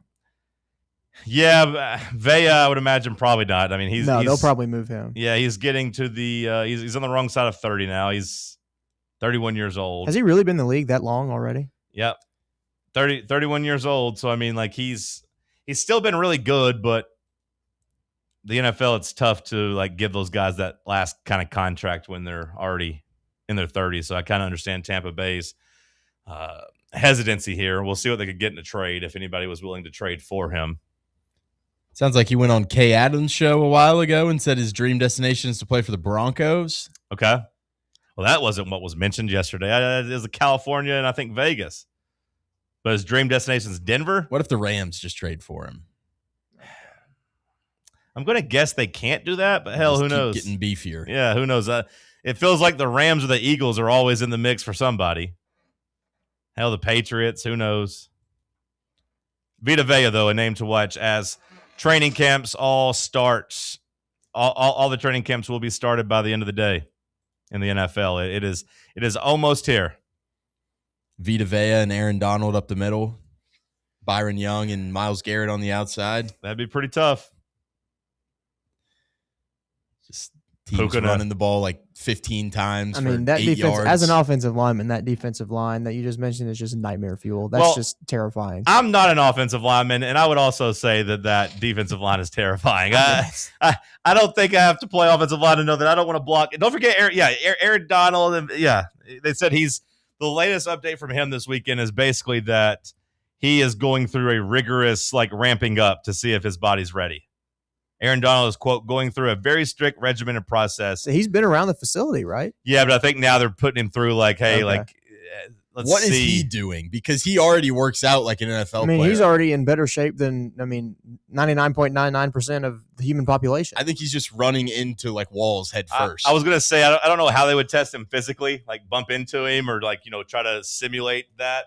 Maybe it's just run two walls. Maybe it's hey, we're going to make you practice against actual linemen, for 3 hours here and see how your body feels. I don't know what that is, but that was the update I saw this weekend. So we will keep you updated on any other transactions in the NFL. Aaron Donald, I'd imagine we'll have an answer on him in the next week or so. What are the headlines we got? LeBron James is apparently going to be living in New York City and commute to Philadelphia every day by helicopter. It's a 45-minute ride. What was that, Bubba? In New York. That's a very bad Alicia Keys impression. It's the Josh Block impersonation of Alicia Keys. Oh, okay. Then maybe that's better. I mean, when you hear the helicopter thing, I think everybody's mind goes to Kobe Bryant. Yeah. I don't really want LeBron riding in a helicopter every day. I find No. helicopters to be pretty scary. But then my question was, do you think that this from the jump immediately like kind of alienates him with that fan base? Maybe. Too scared to live in Philly. I don't know if it's too scared or it's He's just got like, enough money. He can find the nicest spot in Philly and be just fine. yeah, I don't know if it's too scared as much as just like thinks he's above Philly. I think he's just going to sleep at the facility in Philly for 5 days of the week and then return home and then, do He's that. actually just going to put a healing chamber in that facility and then Wouldn't be the worst be idea. there. With his tonal workout equipment. It just felt like, the Lakers fan base, and I know there was a bunch of Kobe Bryant stuff there that didn't make it easy for them to accept LeBron James because that's been an argument, basically for the last 20-something years. But, like, it never felt like LeBron was welcomed with open arms, by the Lakers fan base. And that did feel like it was part of the reason I think he left, earlier this offseason and, was kind of out of LA. So like going to Philadelphia and, they're going to be excited to have him, but like then immediately be like, I'm going to actually live in New York. I'm just going to work here. Doesn't really necessarily lead to a warm relationship between him and the city and that fan base. Now, maybe they don't care as long as they win, but like if he struggles or the team struggles, like I think they're going to be pretty quick to turn on him if he's going to be an outsider and not really spend any time in the city as is. Now, maybe he'll show up to some Eagles games. Maybe he's a Cowboys fan. Yeah, but that means Dallas is playing in Philly once a year. Well, I know, but he can't show up wearing, he can, but like him showing up to Eagles games wearing Cowboys gear isn't going to help, have him be embraced by the city. I think he just needs to go like eat a couple cheesesteaks and show face for like a week. Okay. Maybe it's not a big deal. Maybe people are like, hey, I don't care. Just come here. If it's only a 45-minute ride, he'll be there all day still. Like, aren't there people that actually do this? They just commute via train to Philly or New York and live into the other city. It's much more popular in the Northeast than it is down here, but yeah. I would say so, but like the people that live in Philly probably Philly just always seems like a city to me that takes a lot of pride in being Philly. You know what I mean? Like it takes a lot of pride on. I don't think that commute's that bad. According to this, it's like an hour and 12 minutes. No, yeah, they're all close by. H. Gray, 30th Street. Maybe there's a lot of people, like you said, that are doing the opposite, living in Philly and driving to New York. I don't know how many are living in New York and driving to Philly because, New York's much more expensive than anywhere else. Right. But I don't know. That's just where my mind went. Was just feels like a slight PR blunder. But maybe LeBron's like, hey, I'm heading into year 24. I don't care. He probably just doesn't care. These fans will love me as long as I'm as long as he performs, scoring 20 points and passing out 8 assists and grabbing 8 rebounds. I'll be fine. Mm-hmm. Charles Barkley going out of his way to do you see Charles Barkley's comments? Brian Windhorst. It's funny because LeBron James seems to hate Brian Windhorst, but Brian Windhorst does seem to be his biggest ally in the media. But Windhorst was on TV yesterday, really pushing back on Charles Barkley's comments over the weekend. Did you see them? I did not. Where Charles Barkley was basically calling LeBron a punk for going to Philadelphia and stacking teams. Which I still push back. The Sixers won one playoff series last year. Everyone just spent the last month telling you Jaylen Brown was a bad player analytically. Boston was, I don't know if you saw that report. Boston apparently tried to trade him to Golden State at the trade deadline last year. They tried to get rid of Jaylen Brown while he was the best player on the team and Jason Tatum was hurt. That's how badly they didn't like him. But Jason Tatum aside, Jaylen Brown had wore out his welcome. Then all offseason, people talked about how bad Jaylen Brown was, actually, analytically. But then Charles Barkley was like, yeah, this is him just stacking more teams. That's always his problem. And Brian Windhorst was on TV is like, well, what did you want him to do? Because if he went to Miami, you would say he was following Giannis. If he went to Cleveland, you'd say he wanted to play with Donovan Mitchell and Evan Mobley and James Harden. That was stacking teams. If he went to Minnesota, he'd have been, going with Anthony Edwards. If he was Golden State, he'd be teaming up with Steph. What did you want him to do? Sacramento. If he stayed in LA, he would have been with Luka and Austin Reeves. That's a pretty good duo, too. He's like, did you want him just to quit basketball? Some people did, yeah. The LeBron haters did. Sure. Yeah, I mean, I'm personally happy. Even if I didn't like LeBron, I'd be happy to still have like a great player still playing. Like, I'm happy Aaron Rodgers came back for the Steelers because I think talking about Aaron Rodgers is more interesting than talking about whatever player they would replace him with. So I'm happy LeBron is there. But yeah, Barkley like trying to call him out for stacking teams. Like, okay, I guess, man. What other headlines we got? We got one here. 3-time All-Pro safety Jamal Adams is signing with the Minnesota Vikings. I saw this headline myself. We have to quit calling him a 3-time Pro Bowler. We do? Well, just I mean, he has been pretty bad the last couple of years. Yeah, like the Pro Bowl doesn't really matter. Shedeur Well, no, Sanders, I wouldn't. Pro Bowl is 3-time All-Pro. 3-time All-Pro. Okay, well, All Pros matter, but yeah, that was probably when was the last time he made All-Pro? 2019. Give him his accolades. 2021 probably. Yeah, something like that. 2021 maybe. Like I would be surprised if it was 2021.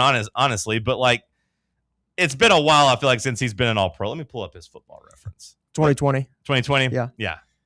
It was 2018, 2019, 2020. Yeah. Like, I hear you.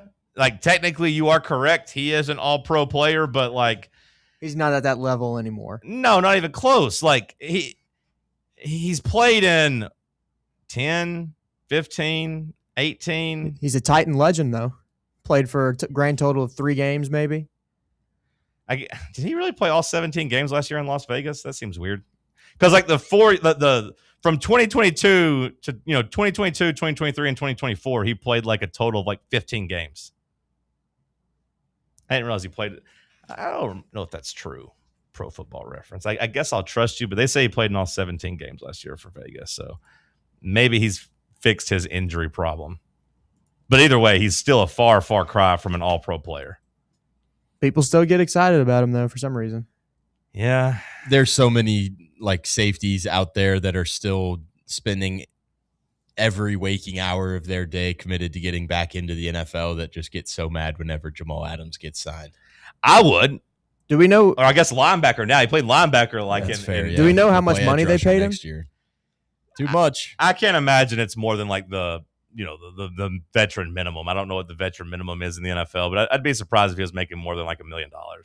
I've just not seen a number on it. Yeah. Well, I'd imagine it's like a training camp deal that he has to like actually like stay on the team, and I don't think he will. But good for Jamal Adams. Did he even like he didn't even make it through camp with the Titans, right? Like in the Titans, I know the Titans were going to be bad. I thought he so was maybe like a mid-season guy. Yeah, he was a mid-season addition, and then Okay. I believe he re-signed, and then they got rid of him. I think 'cause we he were got just hurt. playing so many practice squad players in the secondary. We're like, We need here we're something. going to throw a Yeah. bone out to this old player who's pretty much a practice squad player, but at least his name pops. Okay. Fair enough. Anything else? I'll hold off until hour 2's headlines. I do got a couple more, but we'll hold off. Sam, until anything then. you need to hit? I feel like it's gotten swept under the rug with this Kyle Shanahan thing that the Dolphins cocaine assistant is just like the new interim. You remember that guy? It does seem crazy that He he's said they allowed had a, to quote, fired up practice. Yeah, it does seem a little weird that he's allowed to do that. I've just been so bogged down with like bad stories. My internet's 2 things right now. It's bad stories and it's the water tequila challenge. The water tequila challenge brings me so much joy. It's one of my favorite trends we've ever had. Maybe my favorite since the bus it challenge whenever all those girls were dancing. I loved that one. But this one, have you guys seen it at all? I have 100%. I've not seen the water I've not tequila seen one? it at all. Yeah, it's so stupid to me It's- because how it's so perfect. easy to tell. What is it? Well, that's the joke. Is that they put all 3 tequila. No, but I know, but like, how are they not? That's the joke. I would just quite simply just like sniff it and put it down and be like, you're Well, that's the thing obviously is screwing me. They tell them they can't smell. So Bubba, they take 3 shot glasses and they say 1's tequila, 2's water, and you take a shot and like they try to guess which one's which. So basically, it's testing your poker face. Like, can you take a shot without having some type of reaction? And usually it'll be like kids doing it to their dad. Is typically the ones that I found the funniest. But they just put 3 tequilas and no water. So the dad's like taking a shot, and he's trying his best to like not have a gag. And then I'm just thinking about how mad I would be if I was thinking I was like, okay, I got the tequila out of the way, so this was going to be water. and then you put it back in your mouth and it's tequila again. And like sometimes they gag there, sometimes they power through, but by the third one they've realized all three are tequila, and it just cracks me up every time. It's so funny to me. My favorite one has been, it was like this like Jamaican dad or someone like that. He didn't speak English very well, and he doesn't drink either. Yeah. And then he did the first one and he was like, what the hell? And then he did the second and he was really trying not to make a face, and his body just rejected the third one. Threw it up like all over the table. I saw that one. There was also like a Hispanic mom that took all three vodka. I think they did vodka for her. She took all three of them with like a chance. She and just like liked it? No, she didn't have a reaction. And then like they're all laughing and she's like, none of them were water. They were all tequila. And like it was just like, that was very mean what you did to me. That's not nice. I once got thrown out of soccer taco because of tequila. Well, let's not do this challenge on you, Bubba. I couldn't do a shot without making a face of anything. I took it. I can't even do damn shooters. All over the place. I can't take shooters without wincing. You said you threw up all over the place? My friend, he made Jesus a bet Christ. with our waitress that like he could take a shot of tequila, not make a face, and she was like, okay. And then she brought him like the gold kind. He's like, what? No, we're going standard. And she's like, okay. So they just left the shot there, and so my friend took it, didn't make a face for hers, so that went great. But then me, Did they end up together? No. Did she look at him and say, wow, you're a real no, man? I think she just comped off like the shots. I want you, Poppy. But me being a cheapskate still had like the shot there. And Sure. like, I got to do this, So you took the shot. Yeah. And then just threw up. Yeah. Most embarrassed I've ever been, because then my friend just yelling, he just puked at soccer taco. He just puked. And I'm just running, covering my mouth. I'm about to throw up just thinking about taking a shot of tequila. I don't like shots. That's my least favorite Last shot of tequila I had a scorpion in it. I just refuse them. People get so mad. I'm like, I don't want it. Just take it. Nope, don't want it. You take two, brother. There's certain it's a good feeling when you do that, when you just turn down things that you don't actually want. Makes people mad sometimes. One guy went on the internet and wrote a lot of bad things about me because I refused to drink a beer with him. But I was like, I don't like beer, brother. I was like, you drink it. I was like, I appreciate the offer. I was like, but I don't want it. And then he went and told everybody I was a real jerk. Are you A doubling goody two shoes? Are you doubling down if someone says, I'll buy you a beer, and you said, I don't like beer, and they're like, all right, I'll buy you a shot? I'll be like, hey, the way it usually goes is like, hey, I was like, I appreciate it. I was like, if you want to buy me a drink, I'll take a whiskey Sprite. I'll take a White Claw. I was like, if you want to buy me one, buy me that. I was like, otherwise, like, I'm good. Like, I don't need anything. And a lot of times people will do that. And to be honest, I don't want to sound like I'm complaining because I love talking to people, in bars, especially if I'm so ungrateful that people offer to buy me drinks. No. It's not that at all. Steak too buttery. It's not that at all. But I will say I do appreciate when they're actual fans of the product, because if you listen to me at all, you know that I don't like beer. That is fair. Like, that, like, especially if like, oh yeah, I love your podcast. Like the podcast intro literally says doesn't drink beer. So like if you try to buy me a beer, like I don't think you actually like me that much. I think you maybe have seen some tweets or like saw a video from time to time. And again, I still appreciate you. I'm not trying to be mean, but like I don't really believe that you're a fan. Also, you hate Stone Cold.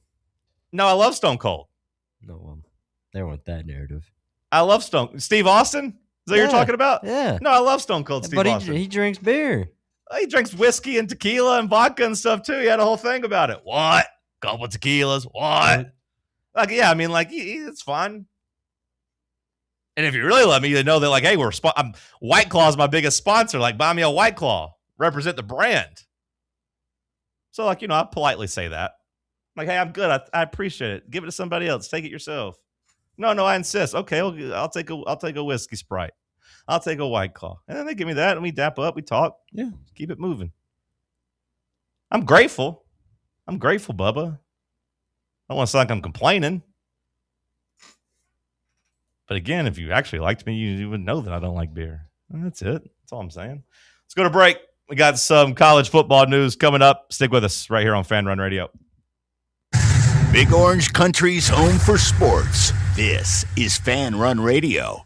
Vol fans, reimagine your home at Broadway Carpets and Flooring for any remodeling or building needs. With a variety of carpets, rugs, hardwood, vinyl, and stone, Broadway has all the flooring and installation options you're looking for, including pet-resistant products like Pet Perfect Carpet from Shaw Floors. Visit their showroom in downtown Knoxville or the location in West Knoxville located on Kingston Pike near Pellissippi Parkway today.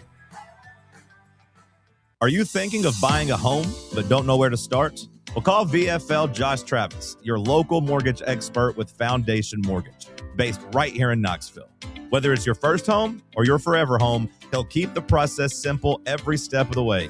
To get started, visit mortgagebrokerjosh.com or call 423-312-9777 today. Foundation Mortgage Company, LLC is an equal opportunity housing company. NMLS number 1387311. Your tax refund belongs to you, not an identity thief. Over $6 billion in tax refunds were flagged by the IRS for possible identity theft last year. If you're in a bind this tax season, LifeLock can help. They monitor and alert you to identity threats you'd miss on your own, even if you're careful with your personal information. And if you do become a victim of tax-related identity fraud, LifeLock has U.S.-based restoration specialists ready to help solve your identity theft issue. Plus, all LifeLock plans are backed by the $1 Million Protection Package, meaning LifeLock will reimburse you up to the limits of your plan if you lose money due to identity theft. Let LifeLock help protect your financial info, so all you have to worry about is what you do with your tax refund. Go to LifeLock.com, save up to 25% off your first year. The promo code is HERD, promo code HERD, to save up to 25% off your first year. LifeLock.com. Identity theft protection starts here. Fan Run Radio, the flagship station for Tennessee fans. This ain't no wishy-washy, limp-wristed, kale-eating, half-ass sports radio station. We're your in-your-face, truth-telling, say it loud, flag-waving, face-painting, hardcore, bring the noise, causing a ruckus, don't give a damn sports station. Sports talk that doesn't just hang up and listen. For the fans. This is Fan Run Radio. Get some.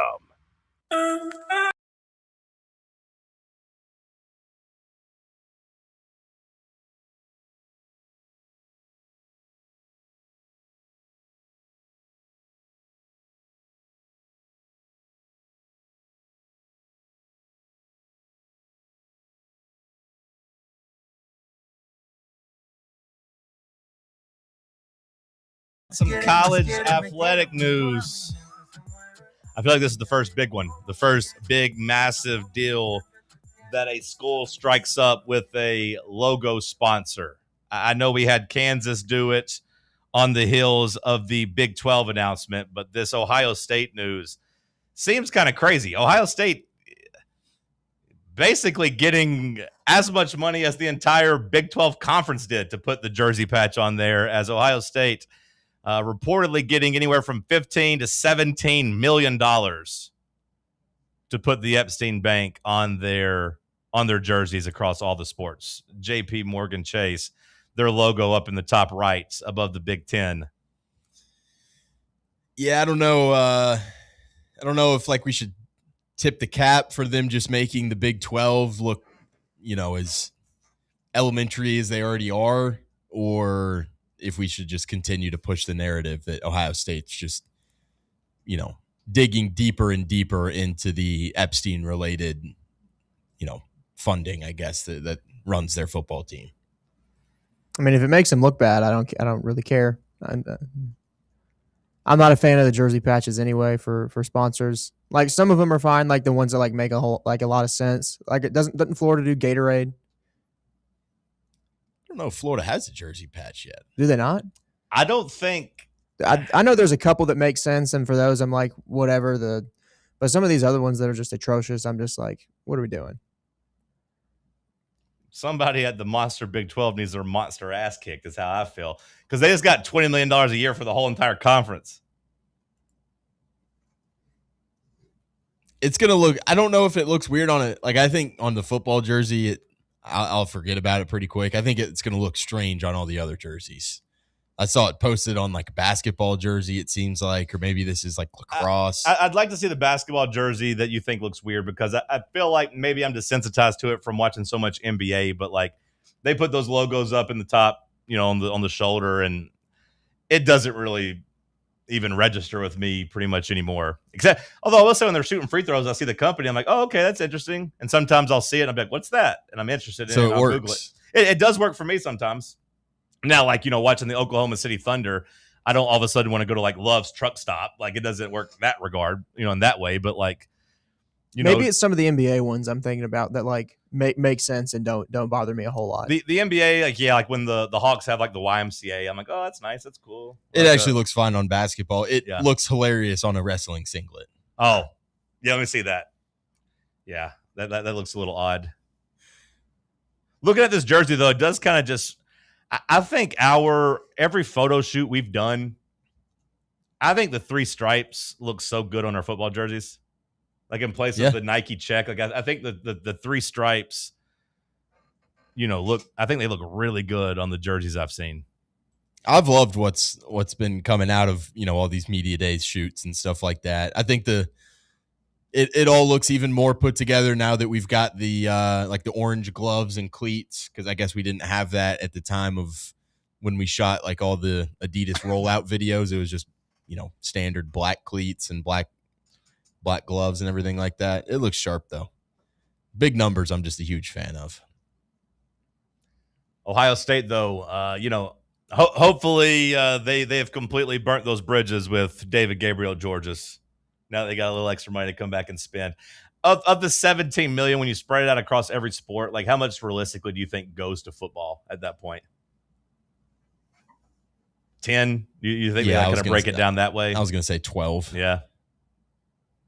Leave $5 million to all the other sports to go fight over. When you see the Ohio State $17 million deal, does that make you more or less receptive to Tennessee finding a big sponsor partnership here? Because the number being so big, I think, to me, makes it like not only something I'm okay with, but something that I think like Danny White needs to hammer down. Which one would we even do? I'm sure it's in the works already.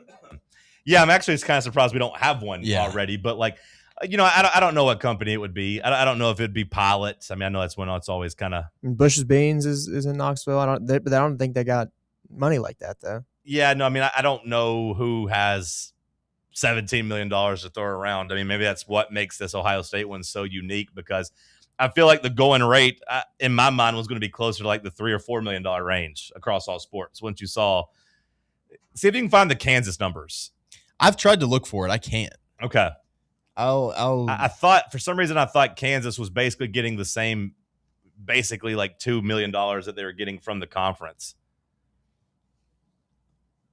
just for their own, crypto. But like, yeah, I don't know, Josh, what the answer would be in terms of what Tennessee company would want to step up to pay that much money, because that's a big, expense, obviously, every year.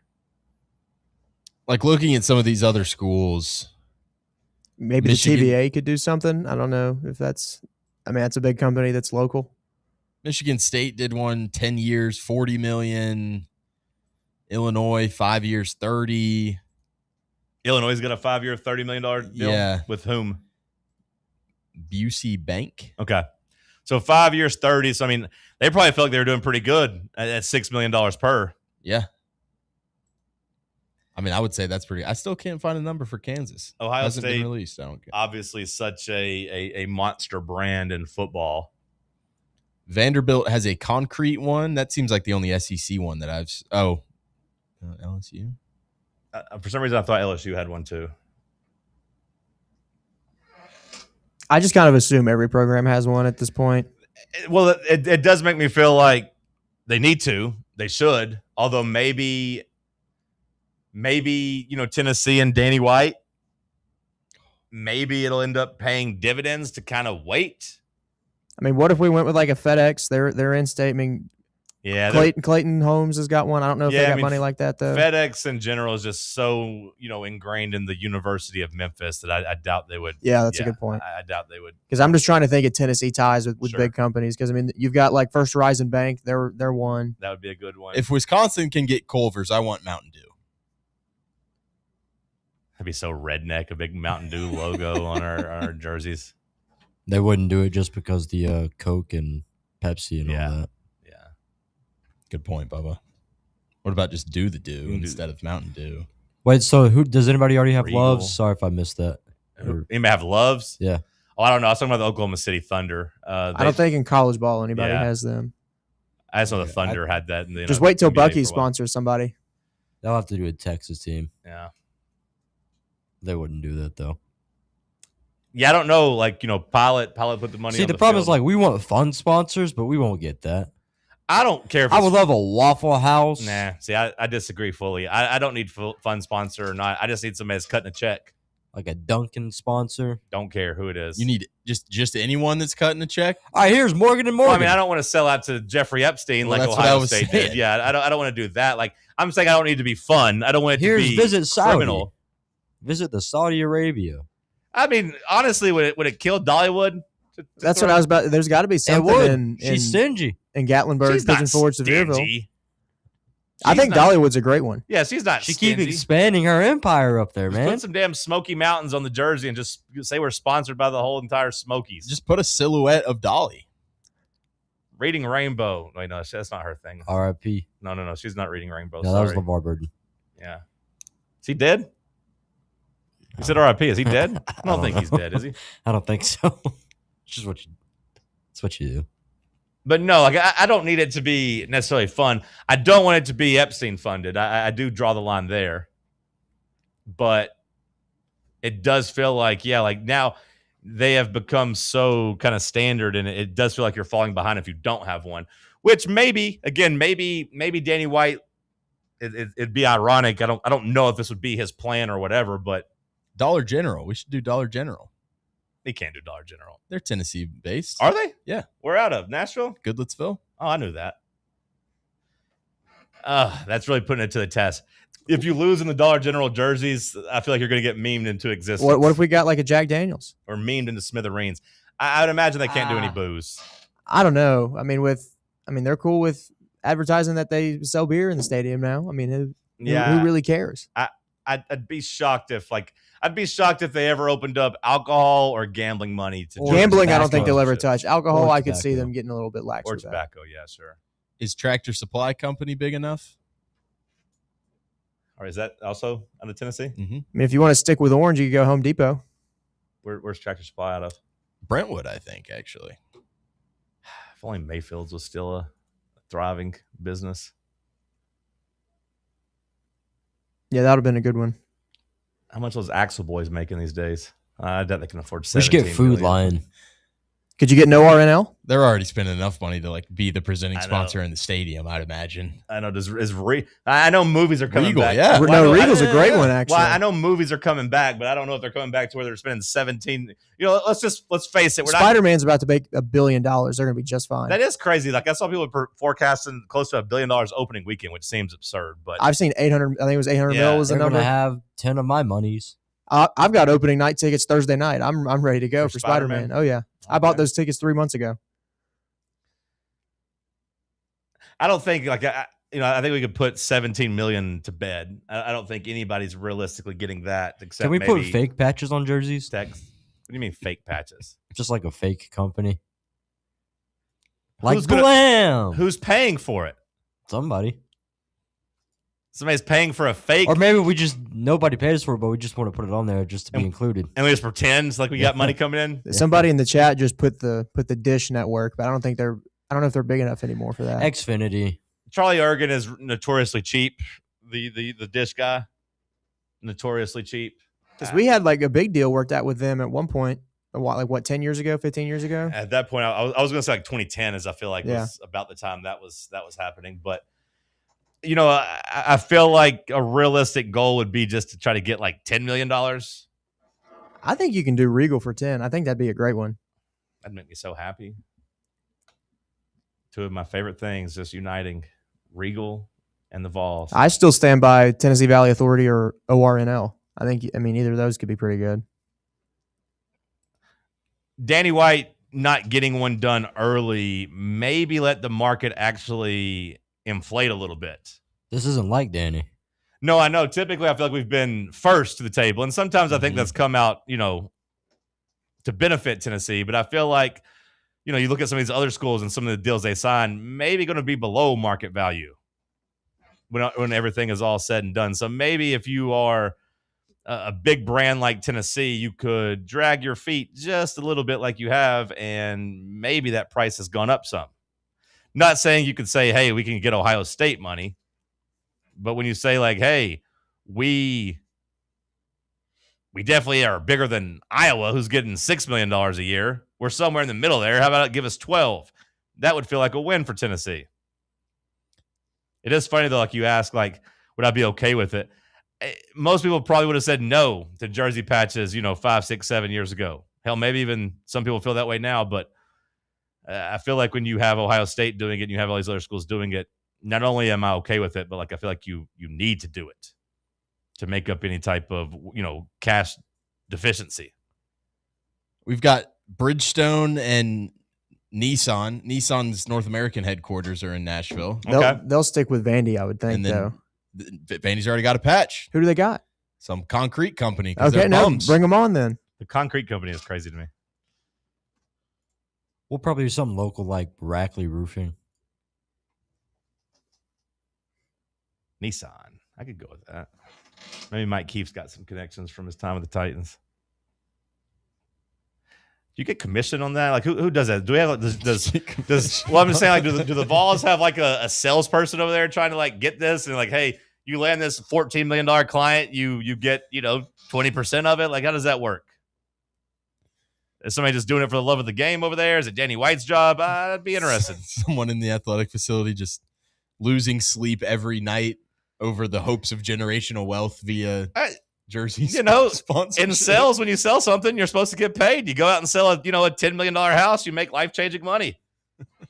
You're a real estate agent, you get a $10 million listing, guess what? You get paid the commission off of it. Someone made a good point in chat. Regal's already got the soccer stadium. So, I mean, just bring them on for the whole thing. The Tennessee soccer stadium? Yeah. Yeah. Yeah, I wonder, do we have any idea how much they had to pay for that? No idea. And that is the Regal company that as far as I know. Because I always knew it was called Regal, the soccer field, but I didn't know if that was like actually attached to the company or whatever. Somebody make a call.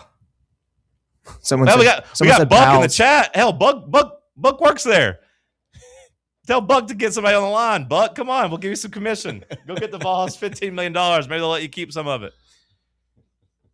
Stick with us. It's Talk Sports on Fan Run Radio.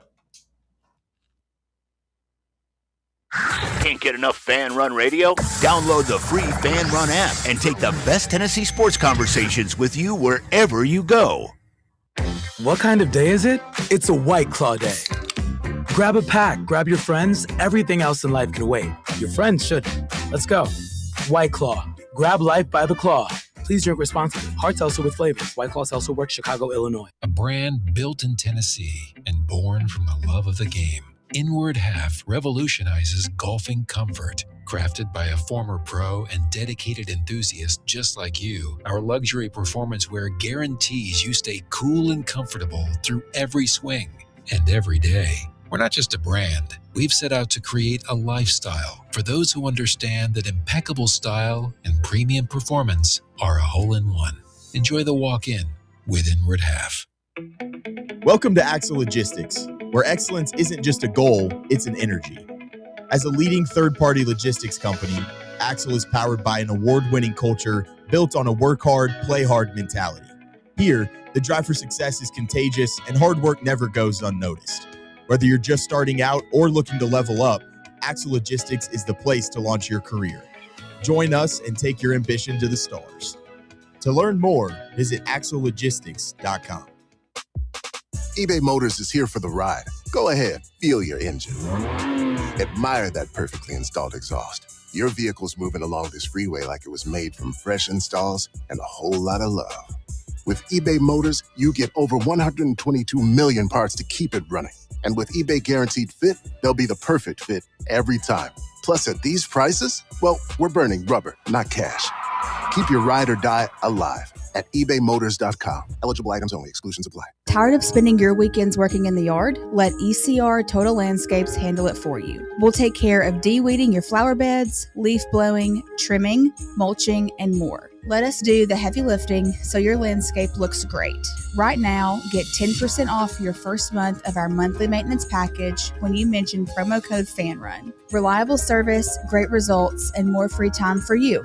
Call us today at 865-384-2012 or visit us online at ecrtotallandscapes.com. Running a business, coaching a team, planning your next big event, you need more than just gear. You need SM Athletics and Logo Solutions. Custom uniforms, branded apparel, promotional products, done right, done fast, and built to show off your brand with pride. From local businesses to high schools to major universities, SM Athletics is trusted by winners. Get real service, get real quality, get noticed. SM Athletics and Logo Solutions, where your brand comes to life. Visit smathletics.com and let's build something great together. Join us for the third annual Fan Run Night at the Smokies, Thursday, August 13th at Covenant Health Park. Come hang out with the Fan Run crew and arrive early to pick up some swag as we watch the Smokies take on the Rocket City Trash Pandas on a Thirsty Thursday, featuring half-price draft beers all night long. It's the third annual Fan Run Night with the Smokies, Thursday, August 13th. Listen to Fan Run Radio for details on how to score free tickets. I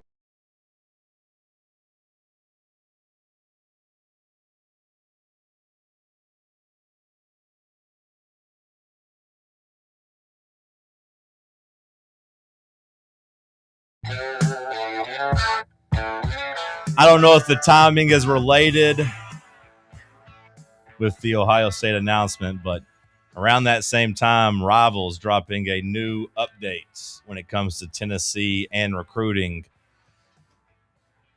as they put out a story that Tennessee making a push for 5-star edge DJ Jacobs, who is currently the jewel of the Ohio State class, ranked number 5. Can you imagine the meltdown in Columbus, Ohio, if we pull that off? They'd have to give us their money for their jersey sponsorship, I think. Some are calling him the Olivia Miles of high school recruits. What does that mean? That's all I got. What the hell does it mean? Thought he looked like her. Oh, okay. You're just saying he looks like her. Yeah. Because he's wearing glasses? Yeah, and he's got that frizzy hair. Okay. Outstanding athlete, capable of driving, punishing those in their path. Number 1 edge in the country, according to Rivals. Number 3 prospect overall. So, I mean, like, he is about as good as it gets as a recruit. They said that, he's been committed to the Buckeyes since December, but the likes of Miami and Tennessee haven't given up on him and are also recruiting his brother. I guess he's got a brother, Dawson Jacobs, who is in the Rivals 300 for the 2028 class. Okay, so he's a little bit younger. It's not like the pity offer to it says DGG's brother. It says he's Rivals 300, like a top 300 player. So that's like worth it. I don't know if he's like a 5-star or going to be at that same level. I mean, it's probably a pity offer to some extent, but he's not at the level of David Gabriel George's teammate, where he was getting FCS and G5 attention. I won't say it's pity because, like I said, like he's a 4-star. Right now, I'm looking at his like On3 profile. He's listed as the number 179th player in the country, but like. So I won't call it pity, but I would say it's like a combo deal of like, hey, yeah, we want you, and we'll also prioritize bringing your brother here and like putting you guys on the same field, especially from like Tennessee's perspective, because Tennessee is in this because of the relationship of the father with Rodney Garner. So like, hey, if you trust me to coach one son, I'm going to coach both of them. I coached your dad. I want to coach you boys too. Like, so like from Tennessee's perspective, them going after the brother with or without DJ Jacobs, like, when you say pity invite or pity offer, it makes me think that like they wouldn't want this kid if the brother didn't come. That's true. That's fair. Or like, hey, we're only taking Dawson if we get DJ Jacobs. Package deal is probably better terminology there. Yeah. Just like, hey, we want both of you here, and you guys can be starting tackles or starting linemen. One in the trenches, one as a tackle, one as the edge, like right here next to each other. And I feel like that'd be pretty cool. Although, like, if Ohio State was willing to offer DGG's roommate, I would imagine they're also at least open to taking Dawson Jacobs, the brother. This is me reading Steve Wiltfong and his quote, but while the Hurricanes were front runners for Jacobs during his initial process, the buzz has been picking up regarding the Vols. trying to make a run at Jacobs into the season. They're trying to make a push, but nothing serious, Jacobs' father says. My old coach, Coach Gardner. The thing that makes them... Okay, so the elder Jacob said he played for Gardner at Georgia. The thing that makes them attractive is I'm familiar with him and know what type of work he does. I have a good relationship with Coach Gardner. He's like a dad to me, but that's all that's really going on with that. So it sounds like the dad downplaying Tennessee a little bit there whenever I read that quote, but you just got to get his uncle. Just move on from the dad. Don't need the dad.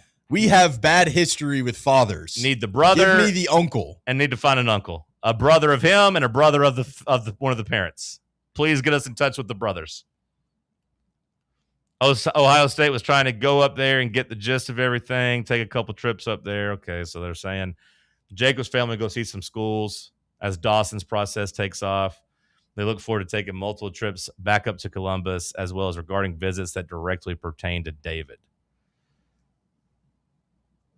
So maybe that's an extra way to get, David back on campus is to bring Dawson in for a visit, get the family back around, and just do everything you can. Maybe you're able to kind of get more trips and more comfortable the more you talk just to the family if you are recruiting the younger brother. Mm-hmm. It sounds like Jacob's father is trying to do his best. Although this is after the last trip to Ohio State. So, there's a little buzz, coming out after a visit. You say some things.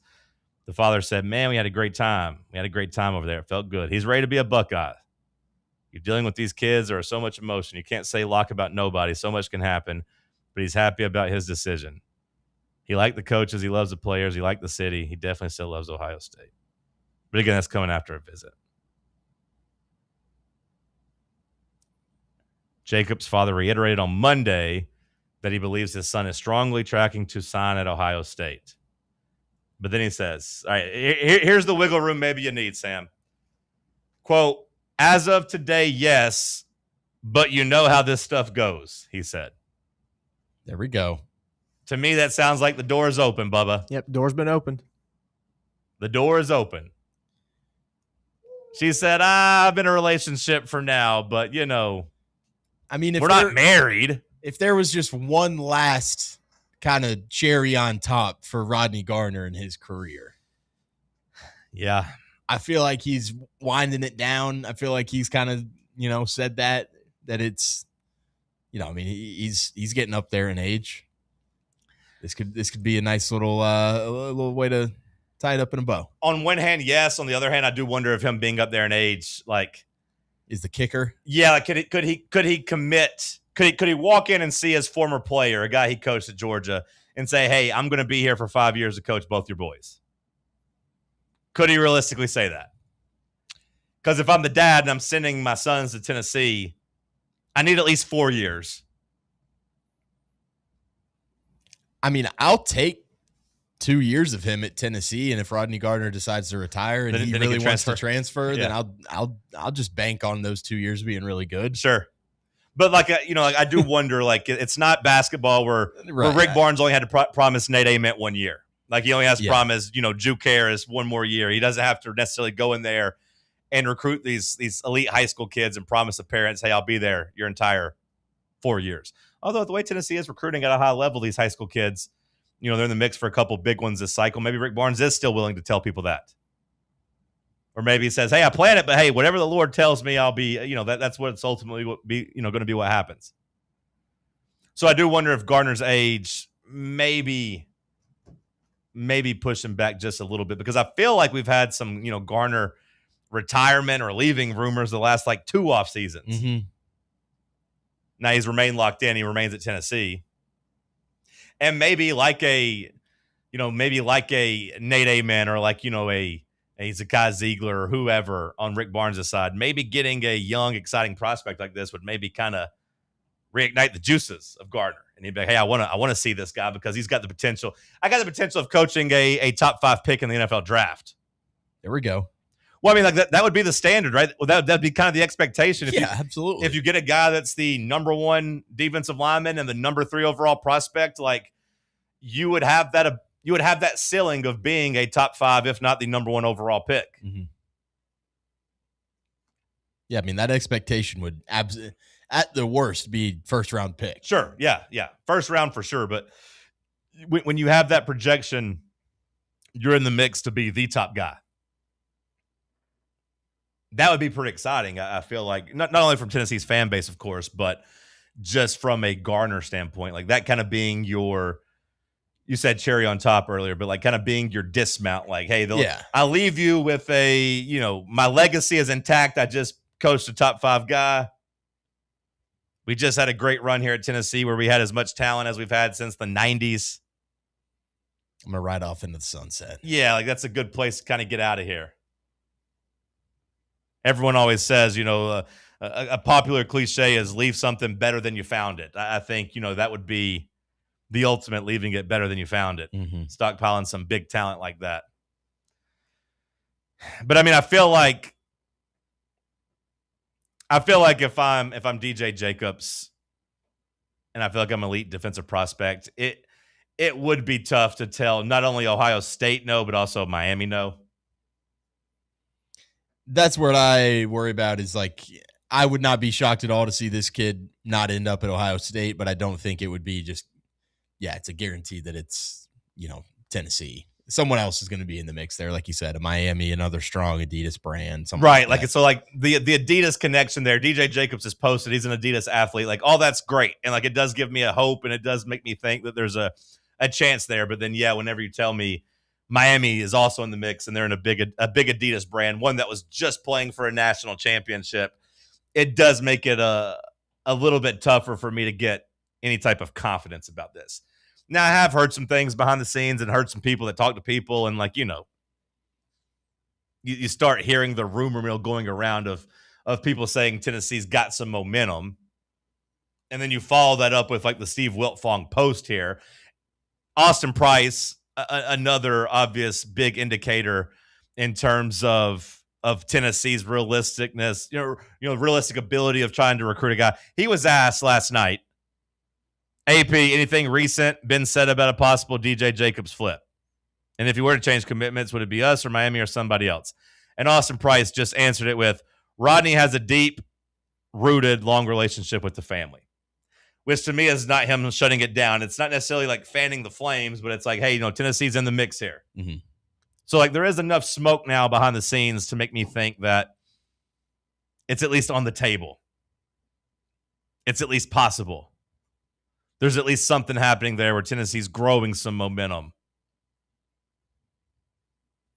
Still probably only have it like a 20-25% chance, but like I think you take your chance with a 20 or 25% chance. I'd run with 25, I feel like. Whenever you are equipped with some money, when you have a track record like Josh Heupel in Tennessee has in terms of landing their top targets, when you have a deep-rooted family connection with Rodney Gardner, who's, one of, if not the best defensive line coaches in the country, one of, if not the best defensive line coach of like the last 20 to 25 years.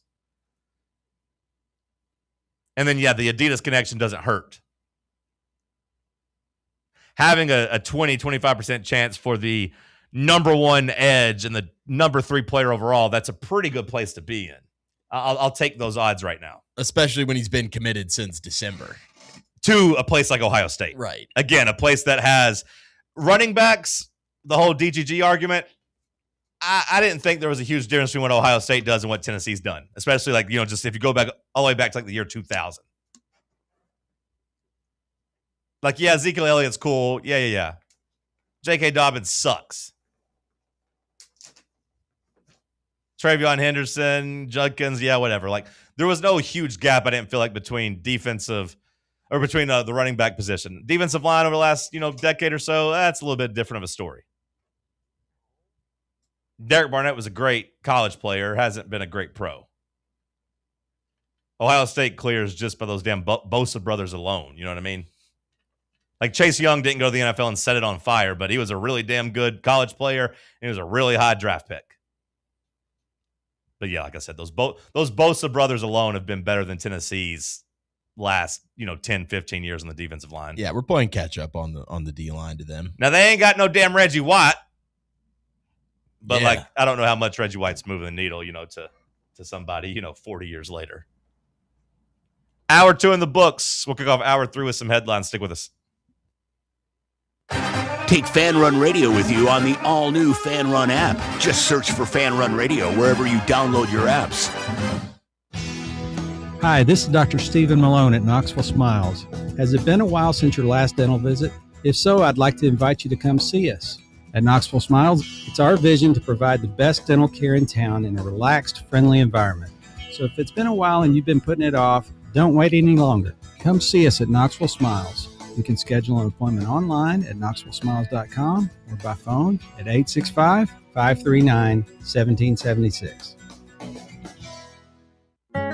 Believe in family. Believe in your fellow man. Believe in honesty and an honest day's work. We do. We're Farm Bureau Insurance. And we don't just believe in Tennessee. We believe in Tennesseans. Farm Bureau Insurance. Tennessee's insurance company. This is Baseball VFL Cody Brown. Farm Bureau Insurance is the official insurance for Tennesseans. Believe in me for all of your insurance needs. Give me a call at 865-992-3871. Citizens National Bank. Life is more fun with a Good Life account, offering extra benefits, including bank travel. Experience the trip of a lifetime to Ireland. Explore rolling green hills, historic castles, and charming villages across the Emerald Isle. Get in on the fun. Call 865-429-7935 today. Citizens National Bank. Banking never felt so good. Member FDIC. Barley's has live music on weekends, general team trivia on Wednesday nights at 8 p.m., and now live sports trivia courtesy of the Knoxville Trivia Guys every Thursday night upstairs. The game starts at 7 p.m. and is free to play for everyone, so head on down to the Old City and show off your sports knowledge and win gift cards to Barley's. Use those gift cards to buy some delicious food and drinks, and you can take it all in with their wide selection of TVs and indoor projectors. Barley's Tap Room and Pizzeria. A brand built in Tennessee and born from the love of the game, Inward Half revolutionizes golfing comfort. Crafted by a former pro and dedicated enthusiast just like you, our luxury performance wear guarantees you stay cool and comfortable through every swing and every day. We're not just a brand. We've set out to create a lifestyle for those who understand that impeccable style and premium performance are a hole-in-one. Enjoy the walk-in with Inward Half. You're listening to FM 105.7 and AM 1340, WKGN Knoxville, and W289CU Knoxville, Fan Run Radio.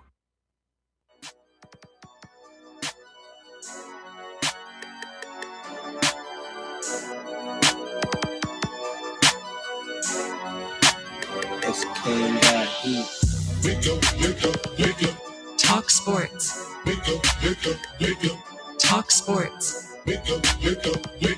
Talk Sports. Talk Sports. Talk Sports from 7 to 10. Overrated, underrated on Wednesday. Fan Run Radio, Talk Sports said, not in my house, I ain't talking to Kimbe. Johnny Cody out here asking where the ops at. Tennessee Volunteers here for combat.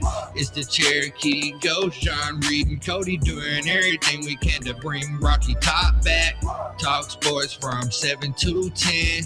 Never leave a witness, never leave loose ends. Nico ain't nothing but a nuisance. 2026, we making new friends. Hour number 3 kicking off here in the White Claw Hard Seltzer Studios. Not for nothing.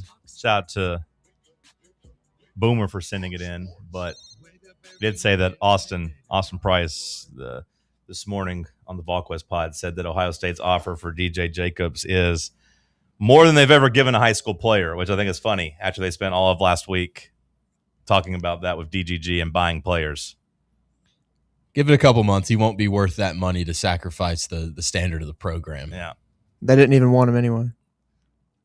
Let's go through. Let's hit another batch of news. What have you cooked up for us, Josh? I know we've had some Spider-Man talk today. Rotten Tomatoes has come out with their first critic reviews. 93%. Okay. All the Spider-Man movies have been great, I feel like. I mean, I don't... Spider-Man 3, the Tobey Maguire one, I found it to be pretty cringy at the time. I went back and recently rewatched it. Still thought it was pretty cringy. The Amazing Spider-Man 2 was probably the roughest out of all of them. Man, I liked that one. Really? I know that the general consensus is TASM 2 is the weakest of them. Yeah, Garfield Spider-Man didn't get a lot of love, and maybe it's just my affinity for Emma Stone. Now, the ending of it, if you haven't seen it, I mean, that one is a little bit different than other ones, so I can understand the bad scores. I just liked Garfield's Spider-Man a lot. I thought he was really good in the suit, and I love Emma Stone. That's fair. I kind of like Gwen Stacy more than MJ, I think. I don't know if I really like MJ. But the 93% ties the highest debut for a Rotten Tomatoes score with Spider-Man 2 and then No Way Home. Okay. So, yeah, like I fully anticipate that the Spider-Man movie is going to be great because, like I said, I feel like they just pretty much nail it.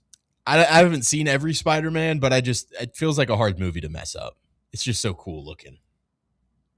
I agree. I mean, like the concept of just swinging around. Yeah. Now, I will say I feel like he's getting a little old. Well, I believe there's a time jump in this movie. Okay. So yeah. So I mean, like I don't know if we've ever really explored on screen at least like a 30-year-old Spider-Man. I don't think he's quite that old yet. I think he's post grad. Okay. It's like 24, 25. I think like 23, something like that. Okay. Well, actually, we have kind well, of besides in the last cameo one with appearances. Yeah, sure. Of an aged Spider-Man, but that's true. Good call by you. We didn't really explore like his life, as the old Spider-Man as much as just doing that thing. But not really any story to it. Just this guy just pops up. But I did appreciate both, like Garfield and Toby Mac showing back up and just kind of being like, it's kind of rough.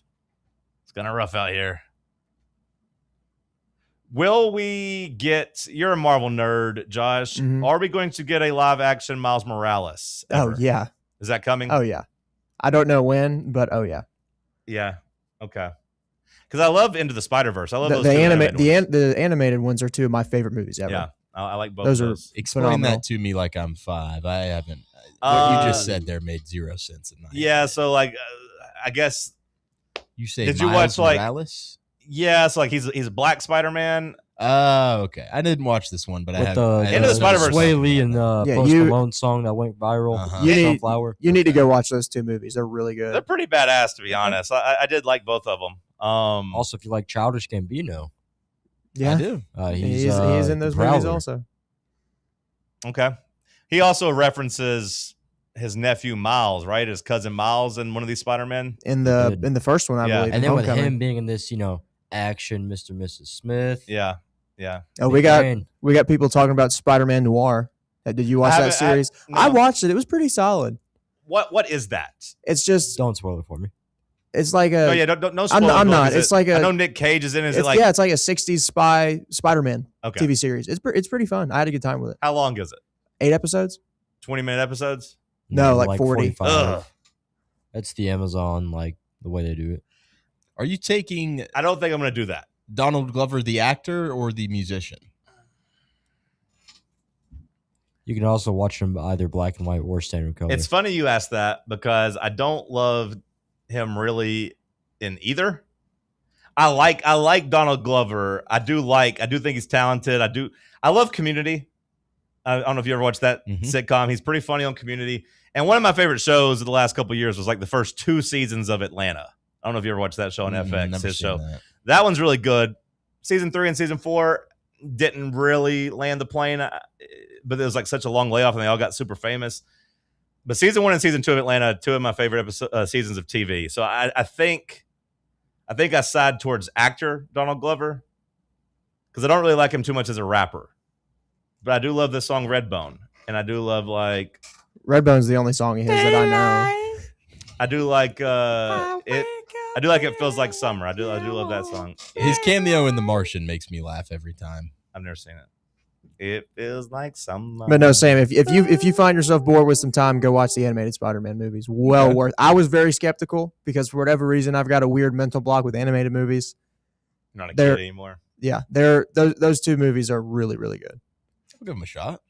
You got the 3rd one coming out next summer, so you could lead right into that. Maybe I'll I'll watch one every 6 months leading up or something. Yeah, I didn't go see the first one in theaters, but I do think I saw the second one in theaters. I watched both of those 3 months ago. Okay. I think I saw the second one in theaters. But no, I'm excited for the new Spider-Man movie. I don't know if I'll be like opening night. My old lady has to work Thursday, and we got plans this weekend to go to a damn wedding. But did they shoot webs on you if you watch Spider-Man in 4DX? Yeah, but you would hope so. I can't get enough of these. My algorithm is Odyssey 4DX video. Oh, it looks. I saw a video of that today. It looks insane. They call it spider webs, but like I'm a little weary of what it actually is. They're shooting on you at the 4DX, so be careful. It's that Aussie fun, water bottle situation. Be careful. The 4DX Odyssey videos they're insane. Honestly, crazy. Like, who the hell is signing up for that? Yeah, it would be too much for like a 15 minutes. Yeah. You think it's that level of like Regal I should get here, paid. though? I should get paid to go watch it in that format. I saw people like saying getting doctor's notes to miss work. What were you saying, Bubba? Sorry. For the 4D around here, you think it's up to like that level? Yeah, no, it is. Yeah, I mean, like the Regal Turkey Creek. I mean, it's a pretty big deal. That's yeah. a pretty big theater. They got an nationally. IMAX screen there for you. Yeah. I mean, the Batman, I felt like I was getting shot at, so I can only imagine what it feels like to be on a ship. I told you I couldn't do boys. even a preview. I tried to sit through a preview of a movie one time and left, and then I toughed it out for Scream, and like it was too much for me. Wait. The previews are in 4DX as well? Yeah. Oh and my like gosh. I was going to go see, and like I do think, like the preview, I could have made it through, but like I was like, I want to see what this is like because I'd bought a movie ticket to go see Godzilla, the Godzilla -1, and I imagine it was going to be a little bit like the Odyssey, where like it's really shaking the hell out of you when he's knocking down buildings and like swimming through the water. The preview started and it started moving. I was like, there's no way I could do this for 2 hours. I was like, I got to get up and go. I haven't even seen the Odyssey yet, but I would imagine this is one of the worst movies to go see in 4DX. Well, it depends on what you mean by worse. Some people love it. I thought about going to watch Jurassic World last summer in 4DX, and that could have been rough too. I would say it'd be one of the best if you actually want the experience. But again, I think the water part is just insane to me. Yeah, no, they spray I want you to with eat water. my popcorn. That was the thing I had want struggled wet with. Popcorn. That was the thing I struggled with was like, where do you put your drink and popcorn? Because I always have. I just drink and wouldn't bring one if I'm doing that. But I can't. A 3-hour movie with no drink or popcorn. Get the hell out of here. That's how that's what I'm gonna do Thursday. I'm not getting up. You get the drink and popcorn before the movie. No, I'm not. I got. You get it before the movie. You don't get up and leave during the movie. You get it before the movie. I might. Well, but then I'll have to go to the bathroom. Is what I'm saying. You can't sit there for 3 hours. No, I can. But I'm saying I might bring in a water from that I'll sneak in. But I'm not. I don't mess with it. Get And then when you go to drink, it's just gonna get you one of those wide mouth Gatorades. If you need to use the bathroom, just hook it up to you and let it go. use a bladder bag. You still haven't going to see the Odyssey? No, I've not seen it either. What are you waiting for? I don't. Too know expensive? Like you don't want to like go spend that Yeah, much money in theaters? yeah. Well, if I go see it, $10 a ticket. Oh, No, it's $30. No, What the hell are you talking You go to the about? Oak Ridge Theater at matinee pricing on a Saturday or Sunday morning don't before have- 2 p.m. if I'm gonna go watch the Odyssey, I'm gonna go watch it in IMAX. Who the hell's going to drive all the way to Oak Ridge on a Saturday morning? For a matinee. He's got things he's got to do. It's really only $10 though. That still feels like a lot. to me. I paid, I think, $11.95. Okay, and $10 all of a sudden turned to $12 plus tax pretty damn quick, didn't it? Yeah. I get it. I need to just. I don't know. I wrestle with this like once a month whenever a really good movie comes out because All I these don't watch enough beggars out of movies to get the movie pass, but it's really just the best You really just gotta economical way you really to just go gotta watch get movies. one and just go once a month, brother. Yeah. That's really all you got to do. Yeah. And honestly, you could probably easily trick yourself in if you missed a month, just going to 2 movies the next month. But then you'll get to these summer months when there's probably 2 or 3 releases you kind of would want to go see, and Yeah. I'll give you my referral. You get a free month. So You can go tonight at 6:30, Talking Sam. now though, John. 6:30 for the 4DX. how much is tickets for that for 4DX? What, probably like $26? Yeah, I'd say it's about right. Now, logically, Sam, if you think of it, you're getting the same bang for your buck as you would if you just went to see any movie. So, like, the fact it's 3 hours means it's a little bit cheaper per minute. And when you think about the millions and millions of dollars they spent making this movie, like it's a little bit better. bargain. Yeah, like you go see an hour and 20-minute independent movie, like it took them $300,000 to make. Like they're killing you on the return. But this one, they put a lot of attention and care into it. It's probably worth seeing in theaters.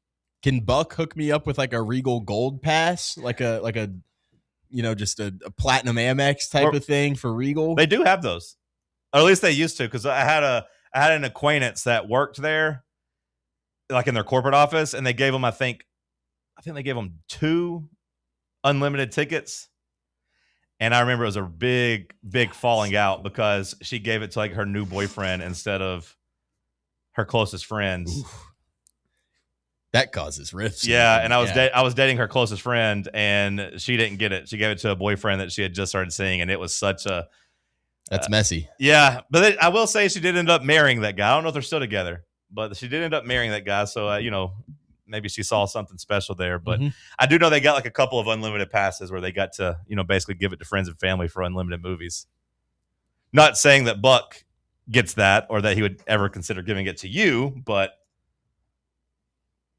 Buck does write in. You can turn off the seats in 3D and 4DX. Can you really? Because I've always wondered that, but I didn't know how. They also have non-moving seats available. I don't know why you'd pay the 4DX price just to go not. Now there's the RPX. That's just a bigger screen though and better sound from what I can gather, because that's what I'm seeing Spider-Man in. They do have 2 rows in there that have special seats. Okay.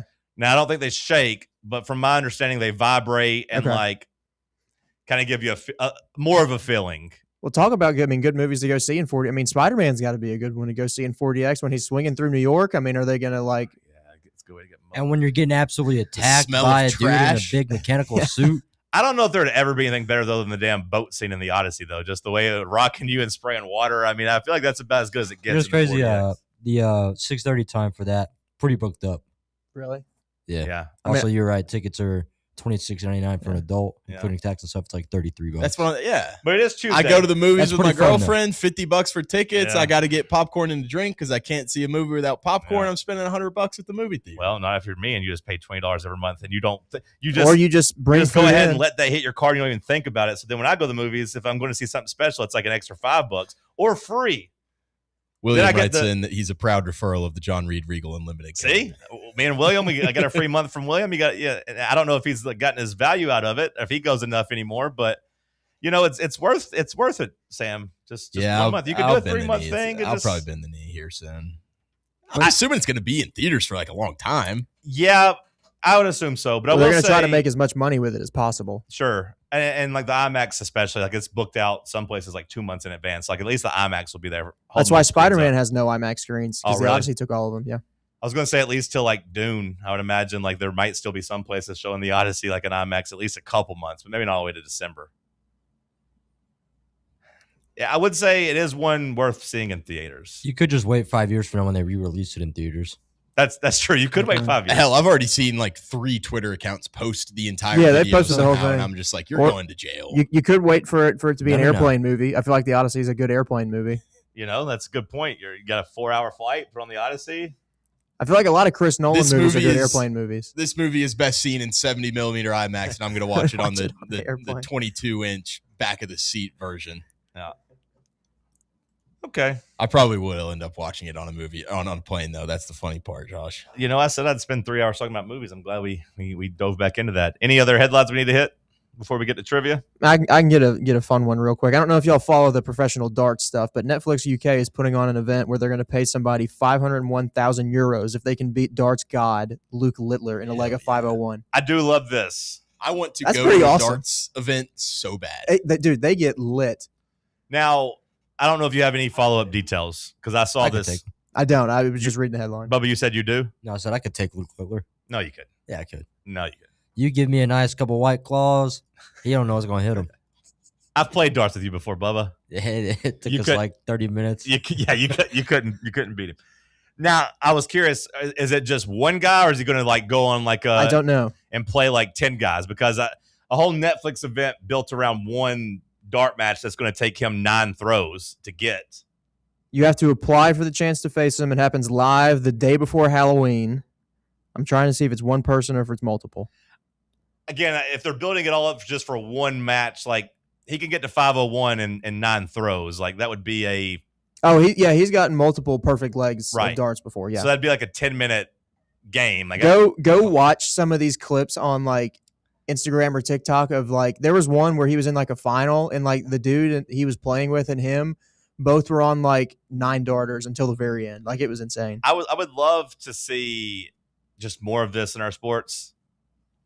Like, hey, I even sell for retired guys. Like, hey, come on Netflix and see if you can hit Clayton Kershaw, who's not any good anymore.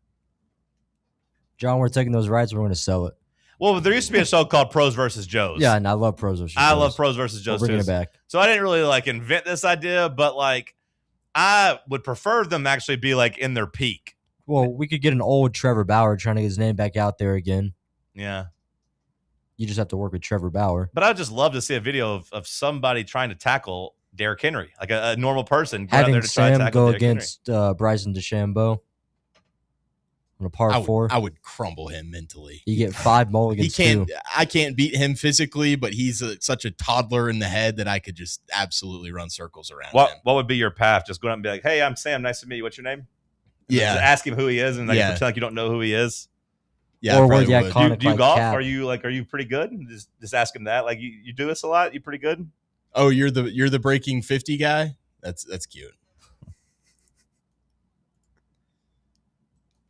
John, if you got to pick one pro, Watch out, there's an anthill to go up against, who would you pick in what sport? That I think I could beat, or just that I'd want to hang out with and like Just one that you'd want to try. Oh, I don't know. There's I like this. There's this really cute professional billiards player. This girl that's going around playing billiards with people. Like she's pretty. You could probably beat Shohei Ohtani at poker. I want prime Derrick Henry in the A gap. That's what I want. I mean, Flat Bubba. would that be your best bet? Just like getting ran over and hoping that you could at least like. Nah, I think trip him? the experience would be so cool. It's not going to work, but I'm just saying, like, at least maybe you like he trips, like he wouldn't, but like you just pray to God that you just get ran over and can somewhat hit his feet against each other. There's no professional athlete I want to do anything with. Really. See, I'd love to see Walter Nolan again. The Cardinals' first round pick from a couple of years ago that went to Powell. I played him in high school. Would love to face that guy again because we scored on him when we played him. Nice. So I'd love to see him again. I'd strap him up again for that. There's not really any pro athletes I want to hang out with these days. I'm trying to Did you go think against of that guy some who went to Kentucky? Souls. Yeah. He was on that team too. He was young though when I played him. Tuesday trivia coming up next. Stick with us. Can't get enough Fan Run Radio? Be sure to like and subscribe to our YouTube channel by searching for Fan Run Sports. What kind of day is it? It's a White Claw day. Grab a pack, grab your friends, everything else in life can wait. Your friends shouldn't. Let's go. White Claw. Grab life by the claw. Please drink responsibly. Hard seltzer with flavors. White Claw Seltzer Works, Chicago, Illinois. Welcome to Axle Logistics, where excellence isn't just a goal, it's an energy. As a leading third-party logistics company, Axle is powered by an award-winning culture built on a work hard, play hard mentality. Here, the drive for success is contagious and hard work never goes unnoticed. Whether you're just starting out or looking to level up, Axle Logistics is the place to launch your career. Join us and take your ambition to the stars. To learn more, visit axlelogistics.com. Hey, Vols fans, Cody Brown here. I grew up right here in Tennessee and know what it means when someone says, I've got your back. That's why you can trust Farm Bureau Insurance of Tennessee. Whether it's your home, your vehicle, your family's future, or the business you built from the ground up, we will show up for all of your insurance needs. We are Tennesseans who understand what matters, which is doing right by you. Insurance is not all about just paperwork and policies, but it's about the people we insure every day. So if you want insurance that hits home, give me a call at 865-992-3871. Go Vols. Located in Knoxville's historic Old City, Barley's offers great food, live music, the best draft beer selection in town, and now your new favorite place to watch sports. Their indoor projector is perfect for any weather, and they've revamped their upstairs area with more TVs to take in all of the action. Their menu features hand-battered chicken tenders, juicy burgers, fresh salads, and the tastiest pizza in Knoxville. You can enjoy their happy hour drink specials daily from open until 6 p.m. Barley's Tap Room and Pizzeria. I'm a pretty great multitasker. I can wash dishes and do laundry. I can roller skate while walking my dog. I can even order lunch while doing my homework.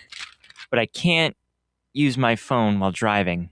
A distracted driver is one of the leading causes of death in the United States. So when it comes to driving, please, don't be a multitasker. Don't drive distracted. A message brought to you by the National Highway Traffic Safety Administration, Project Yellow Light, and the Ad Council. Hi, this is Dr. Stephen Malone at Knoxville Smiles. Has it been a while since your last dental visit? If so, I'd like to invite you to come see us. At Knoxville Smiles, it's our vision to provide the best dental care in town in a relaxed, friendly environment.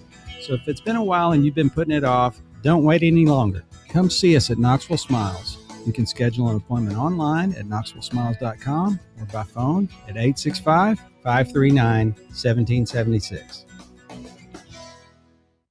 What kind of day is it? It's a White Claw day. Grab a pack, grab your friends, everything else in life can wait. Your friends shouldn't. Let's go. White Claw. Grab life by the claw. Please drink responsibly. Hard seltzer with flavors. White Claw Seltzer Works, Chicago, Illinois. Another Tuesday morning, feel the static in the air. Now got your hand gripped on the dial, better say your little prayer now. The final question's coming fast, you know we're running out of time. Trivia Tuesday. Yeah, Trivia Tuesday.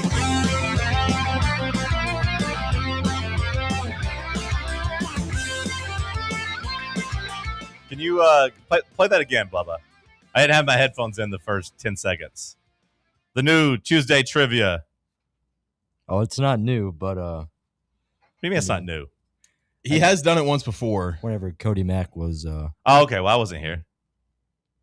Let's try it again. Play it one more time. Let's get fired up. Another Tuesday morning, feel the static in the air. Now got your hand gripped on the dial, better say your little prayer now. The final question's coming fast, you know we're running out of time. Trivia Tuesday. Yeah, Trivia Tuesday. I like that it's very generic and has no like references to us at all. Like it's clearly just something that they've done for everyone or just, hey, you know, it works though. Let's play some Tuesday trivia. What topics you got today? William bailed. Didn't want to come. Let me get my revenge. Oh, yeah. William Forgot about that. Yeah, William whipped my ass last week. and me. And Bubba. Bubba's still here. But I he's was, not I was playing. on that team. But Bubba's not playing either. All right, gentlemen, we have General. We have horror movie antagonist. We have Name That Guy. Love these so far. We've got animals. And we've got famous woods. A couple of these categories, as in famous woods, was helped by listeners. So cooked. I got my ass kicked last time, so I'll absolutely cooked. I'll pretend like Sam and Josh were the winners, and you guys get to pick if you want to go first or second. I guess we'll go first here, Josh. We'll try and get some points that's on the good with board me. because these are some. Are you good with horror movies? No, absolutely Well, not. We're screwed there. Already. They're going to be really tough because they know I'm going to go for it, so I don't anticipate getting many points. Man, I hate these categories, Bubba. Let's go. Name that guy for 3. a British military officer, archaeologist, and writer walk into a bar. No, I'm just kidding. A British military officer, archaeologist, and writer became famous for uniting and leading Arab tribes in a revolt against the Ottoman Empire during World War I. Also has a movie.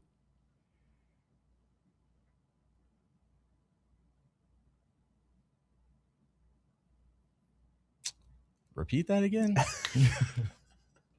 A British military officer, archaeologist, and writer became famous for uniting and leading Arab tribes in a revolt against the Ottoman Empire during World War I. There's also a movie. I got nothing. Yeah, I got. All right, we're looking for Lawrence of Arabia or T.E. Lawrence. I gave a little slash in case you gave Stay away from that category. I'll do horror movie for 3. Horror movie for 3. The evil Edward Scissorhands, played by the same actor. What? This is the evil Edward Scissorhands, played by the same actor. Played by the same actor as what? Like, what's the question there? Played by the same actor as like nice Edward Scissorhands. I mean, Edward Scissorhands was Johnny Depp. Like, I assume is Johnny Depp the answer there? Oh no, that's not the answer, but that's like that was the clue. Yeah, well, like if you know who Edward Scissorhands is and played, Yeah. that he also plays this evil, very like for the horror movie antagonist. Is Edward Scissorhands not a horror movie? No. I'm glad So we're are you- boxing out The John. evil, Okay, so- evil okay, so- Edward Scissorhands. So is the question, Who is the evil Edward Scissorhands? was it not Johnny Depp? Not the answer I'm Let's looking go, for. Josh. That's a big miss. We'll take it. We'll take it. I'm looking for Sweeney Todd. John's never heard of this guy. No, Yeah, I've heard of Sweeney Todd. Yeah, I mean, okay, Johnny Depp played both. Okay. I kind of get what you're going for. I hate that you told me the answer before I got an official guess because I think I would have. It's fine. It's fine. Because I think I would have been like, well, Johnny Depp played Sweeney Todd, but it's okay. That's a big miss for us. Yeah. There. I feel like it's an unfair miss because I feel like Bubba didn't give me like a final answer. He just told me the damn answer. I was like, whatever. What the hell ever. Do we want to do the horror one for 5 next so he can't get a shot I at couldn't it? get Maybe a 3. 4. I mean, just keep I couldn't boxing get them out. 3. Why the hell would you guys do that? I say we go to this animals category. Okay, I think okay, that's maybe okay. our only chance. Let's go animals for 3, Bubba. Animals for 3. This creature has a duck bill, beaver tail, and sometimes a secret Asian hat. It's a platypus. Platypus. That is correct. There you go. Let's go. Let's do famous woods for 3. Come on, Tiger. The Come on, stories Tiger. of Winnie the Pooh are set in this fictional place. I really thought it was going to be people with the last name Woods. Yeah, me too. That's what I was getting at also. Say that again, Bubba. The stories of Winnie the Pooh are set in this fictional place. Damn it.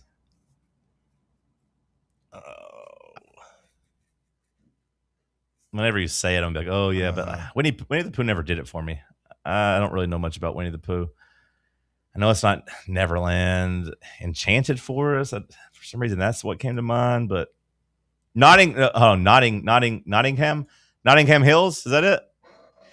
It starts with like a. My guess is Nottingham. Sorry, that isn't correct. The answer we're looking for is the 100-acre wood. Nope, that's not what I was thinking. I didn't have a guess there. We want to stick with animals?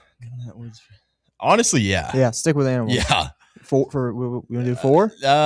Let's just build up a little lead here. Let's go 2. Okay. This Hopefully. black and white creature is a stinky one. Skunk. Also Pepe Le Pew. Skunk. Skunk, yeah. That is correct. General for 3. That's about to be 3 bad trivia performances in a row. General for 3. Aww. How many books in the main Harry Potter series? Glad we didn't do this. No, I know this one. 7. That is correct. Let's go. Nerd alert. Brisket on the board. Nerd alert. 7 books, 8 movies. Is that right? Yes. They There's only also one that was in part 2016 they try to consider this Yeah. playwright one. Not counting that one. Nah, no. Not counting that one. That's like when they try to change the planets and oceans on me. Nope. 7 Harry Potter books. Can't retroactively start changing stuff. Do we want to get out of the category, Josh, or just I do think the we only stay thing that's in it. helped We us? just try to run Let's it. try and get animals for 4. I think I could name all 7 if I had to. Animals for 4? Yeah. This small marsupial is home to Australia, New Guinea, and the PlayStation 1. The PlayStation 1 is what's throwing me off, but Repeat again. This small marsupial is home to Australia, New Guinea, and the PlayStation 1. I mean, I know what marsupial from Australia we're thinking of, but is that I don't know how small those things get.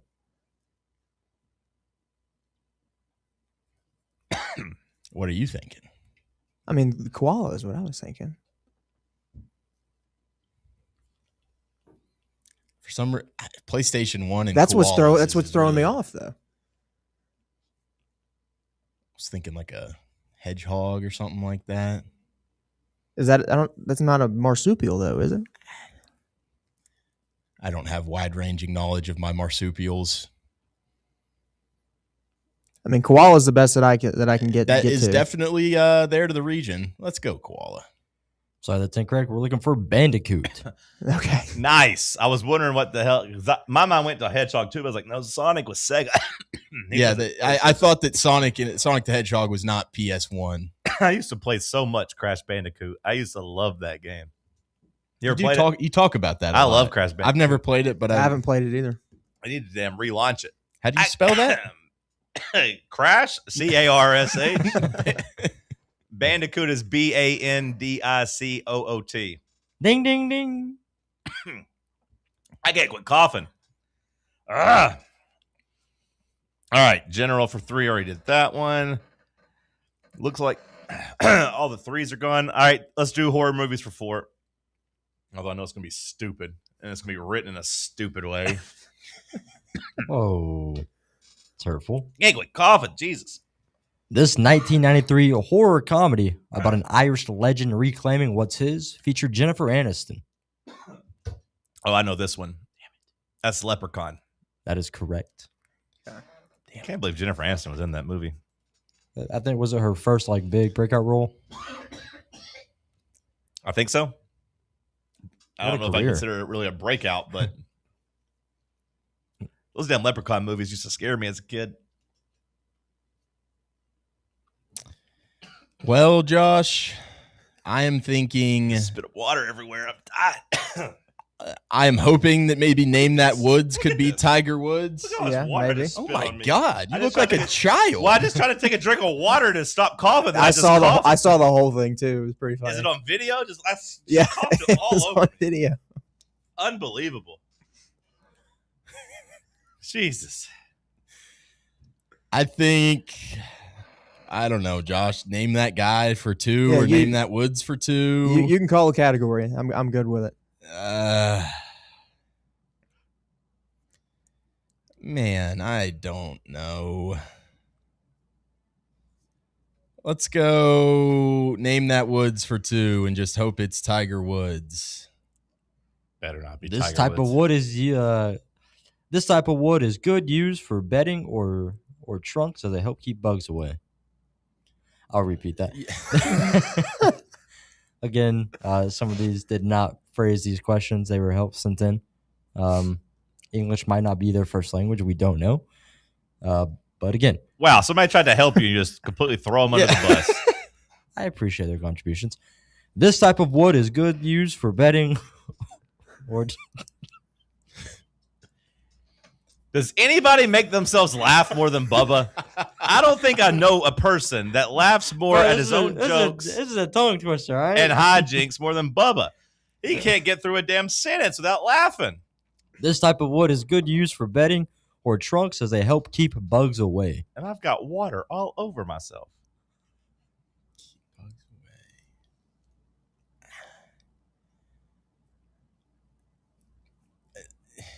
The 80% of that. And this is a 2-pointer? The only thing that I've heard that keeps bugs away is cedar wood, but anything else in this thing, just I don't understand it. Then the rest run of it. this question. Then run it. Cedar wood. That is correct. There you go. Oh yeah. What a pull. And that was what? That was Name That Woods for 2. Oh, It should be Woods. Name That Okay. Woods for 5. I feel famous, like famous Woods. Okay. that's One, huge there. 2, 3, What are we at? 4. I think it's my round 5 question. 7 to 7 to 7. 7 to 7. Okay. But I'm a question up right now. I got a Yeah. question in hand. Name that guy for 2. This American stunt performer captured the late 60s and 70s, who notably crashed at Caesar's Palace.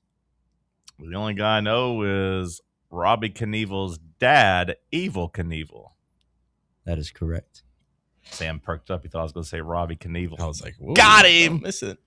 Robbie tried to do it like in the early 2000s or late 90s. It didn't really work. No one really cared about Robbie Knievel. Loser. He was at Nashville one time, and I think he jumped over some school buses. Yeah, he tried. Like he just didn't really catch on. All right, Josh. feel like I'm running thin on knowledge of any of these questions. I say we go general for 4 or animals for 5. I mean, which one do we think we got a better shot at? Or what? I mean, none of them. You don't think any of them? I mean, we've been hot with the animals. Yeah. We might be able to fire off a better guess with the animals than the general for 4. Because we can be in the vicinity with the animals. All right, Bubba, let's see what you got with animals for 5. Let's try and make a big swing. He's here. got a smile on his face already. Yeah, I don't like how this this is going. evil. Part of the antelope family, this animal was known as the tiptoe master of African cliffs.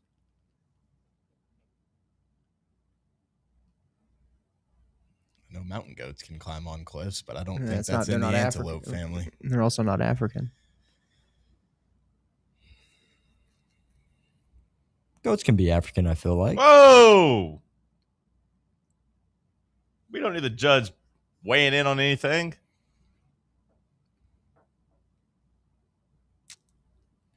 The only thing that came into my mind was an elk, but that's not right.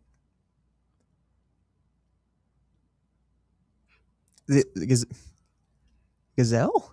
That's the only other thing that I can get. Maybe I don't think of those as like things in mountains though. Gazelles are just more speed in the. There's a certain animal that I'm picturing pretty clear in my head, but I can't get the name of them. It starts with an E.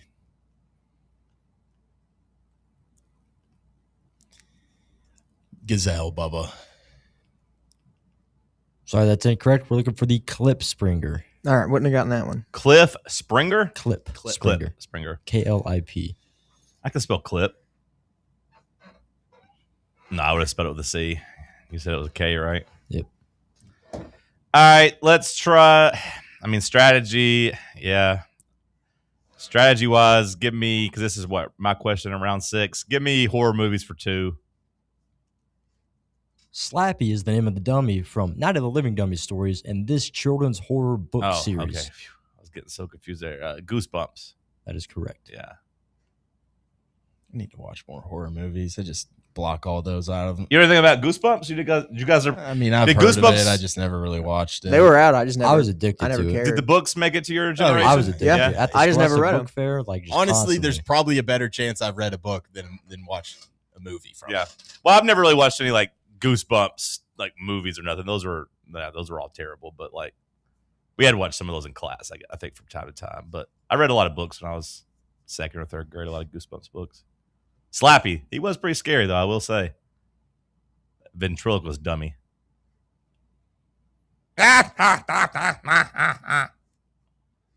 right, you're down 4. 11-7. Yeah. How many questions we got left? 1.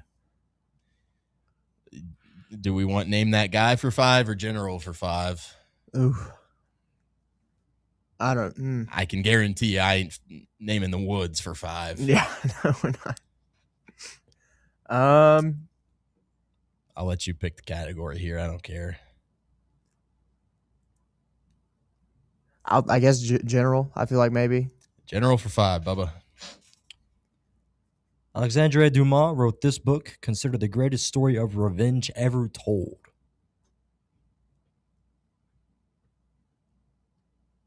Can you repeat the author's name? Alexandre Dumas wrote this book, considered the greatest story of revenge ever told. The only clue I got is a revenge story, but I Rip it, brother. I don't have. I'm just trying to go through my Rolodex of revenge stories. There's not many of them, if any. I mean, I got nothing. Revenge story? Is Yeah. that what you said? Yeah. Revenge story, Bubba. Sorry, we're looking for the Count of Monte Cristo. Yeah. Okay. We'll probably get. You knew that? Well, that's no. We'll he probably wrote- get yelled at for that one because he- that one is a pretty well-known story. He wrote the Three Musketeers as well, right? Or did I make that up? You can yell at me all you want for not knowing certain authors and what their best book is. You said his name was Alexander Dumont, right? Yeah. Yeah. Dumas, yeah. Yeah. Dumas or Dumont? Dumas, Dumas. Yeah, people in the chat got that one right. Yeah, he wrote the Three Musketeers, the Count of Monte Cristo, and the Man in the Iron Mask. Oh yeah, we're getting. I We're feel like getting that was a little bit. I feel like that was a at least gettable 5-pointer. I won't say that you guys are dumb for not getting it because Well, not even like guessing like Three Musketeers, or kind of dumb, but whatever. All right, Bubba, horror movies for 5. Let's see if I can end with a bang. Australian psychological horror film about a widowed mother, Amelia, and her troubled son, Samuel, who are haunted by a monster from a mysterious children's book. Yeah. A LGBTQ icon with a top hat. The Babadook. That is correct. Let's go. It makes me feel a little bit better knowing even if we pulled that, we weren't going to win. So, I feel like what was the name that guy's, Bubba? I want to see what your those- brain's crafting up here. For which one? 4 and 5. 4, we have the Italian astronomer physicist known for telescopic observations like the moons of Jupiter. I remember learning about I've that. absolutely heard of that name, but I wouldn't have been able to get it on the fly. Galileo. That's what I was going to guess. yeah. Galileo. And then 5 is a Shawnee chief and warrior who ultimately met his demise in the Battle of Thames in the War of 1812. Running Bull. Looking for Tecumseh. I would have gotten Galileo, though. Or at least I would have guessed that. I would have done so much better at this game in high school. Yeah. That's the thing. You get older, you get dumber. Well, at least I beat you guys. Well, that makes me feel better. Although I did spill water all over myself, so We scored more points than I expected when I got these categories, Josh. Yeah, no, I'm with you. There were a couple of these was not that feeling confident. I liked the animals. That was the only one I felt semi-confident in. That was our best performer. But then you had a good pull with the cedar wood. There were about 2 categories full of things that I knew I wasn't getting. Yeah, I knew I wasn't touching horror. Famous woods for 1. This famous golfer has 81 PGA Tour wins. There we go. Was there an L Woods on there? I was hoping there'd be an L Woods Legally Blonde reference on there. That's what I was hoping the 3 was. No. Could have done like James Wood. Shout out to Reese Witherspoon. Queen. I knew Johnny Depp was Sweeney Todd, too. I guess I got just so hung up on the question that you didn't give me a chance to really answer. Good move by you, though, to protest my protest. Well, apologize if I jumped. No, you hit a reverse card on me. I was complaining about you, so you said, I'll give you something to complain about, buddy. Here's the answer. Move on. That was a good move by you. It was a good power move. You took control of your trivia. I got to tip my cap to you. At least I'm not wearing a stupid Indianapolis Colts hat. Stupid Colts cap. Nay. Losers. You making fun of Seth? Well, I was really just making fun of the Colts, but that Seth guy, I got no beef with him. Imagine having Daniel Jones as your quarterback. It doesn't seem like there's much to feel good about if you're a Colts fan. Oh, Quentin Nelson. Oh, he's a good guard. We got the most expensive guard in the league. That's crazy. All right, I won't take any Q Nelson disrespect. He's a dog. Oh, can't block Jeffrey Simmons. No, he can't. No Trey Smith. I'll tell you that much. Yeah, that's true. Last call on the other side. Stick with us. Here at Fan Run Radio, we're not just some podcaster streaming from his mother's basement, but we're also not a bunch of mouthpieces on state-run radio telling you what we've been told to say. We're the flagship station for Tennessee fans. This is Fan Run Radio, Knoxville.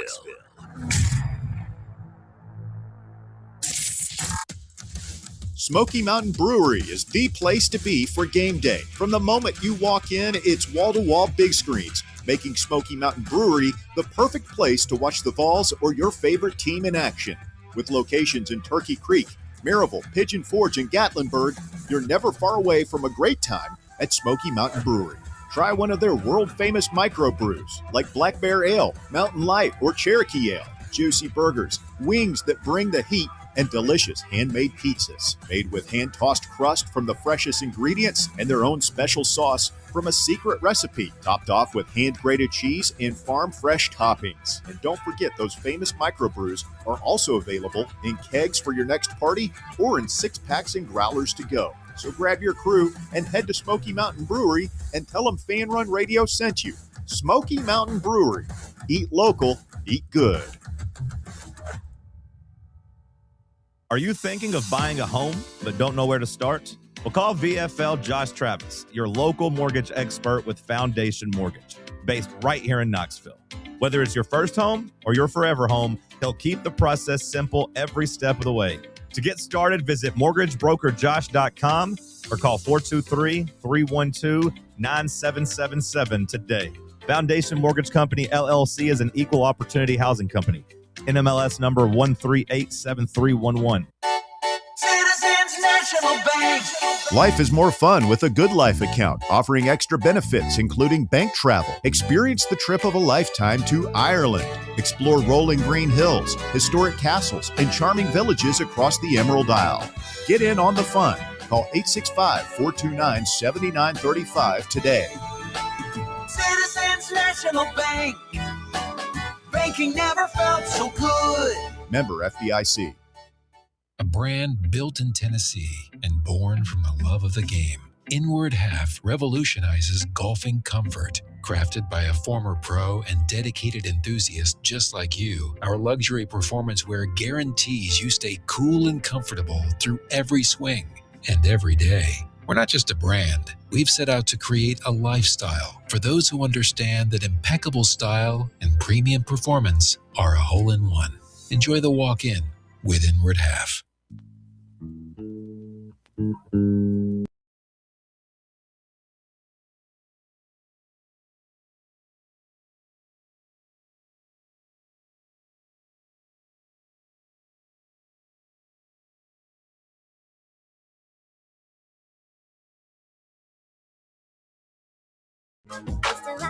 Last call here on the program. Saw something I didn't love, which, by the way, shout out to all the freaks over on YouTube who hung out with us today. I don't know if you heard the commercials, but we got a fan appreciation night coming up. Our third annual fan appreciation night. Covenant Health Park, Smokies game, Thirsty Thursday, August 13th. Make plans to come and hang out with us. We'll have some tickets to give away. The drive will be broadcasting live from the venue. I imagine I'll be at Barley's doing a little pregame. If you want to come, kind of give us a heads up. That way we can make sure we set some tickets aside for you. Let me know. We'll try to get you accommodated so you can come hang out with us. August 13th, Thirsty Thursday. Saw something I didn't necessarily love. CBS Sports put out like a every Power 4 team over the past 5 seasons, plus Notre Dame, of course, and judge them on how they handle fourth quarters. So when they're leading by 7 points or more, when they're trailing by 7 points or more, and when they're within 6 points. So we'd probably be pretty low in that, I'd imagine. Yeah, we have been pretty damn good. Record in games when leading by 7 points or more entering the fourth quarter. Tennessee has not lost one of those games since 2021. So that perfectly coincides with Josh Heupel's era. When you see Tennessee on there, it is exactly Josh Heupel's era. We are perfect, 100%. We've been, we've had a 7-point lead or more in, it looks like 39 games on the chart, 38 games maybe, but a perfect win record. Where can I find this chart? I'll send it to you. The Twitter account is Cody Nagel, Nagel 247 is who tweeted it out. When you look and see what Tennessee has done when trailing by 7 points or more entering the fourth quarter since 2021, how many wins do you think we have in that scenario? None. 0. None at all. That seems kind of crazy to me. How many of those games have we had? It looks like right at 15 is what it looks like. I mean, not super surprising, I guess, when you actually think about it. I don't think of very many, huge comebacks we've had. When the game is within 6 points, Tennessee, there's only been 12 games where the game's been within 6 points hanging in the fourth quarter. Probably a lower win percentage than you actually like. Looks like you're right around like 580.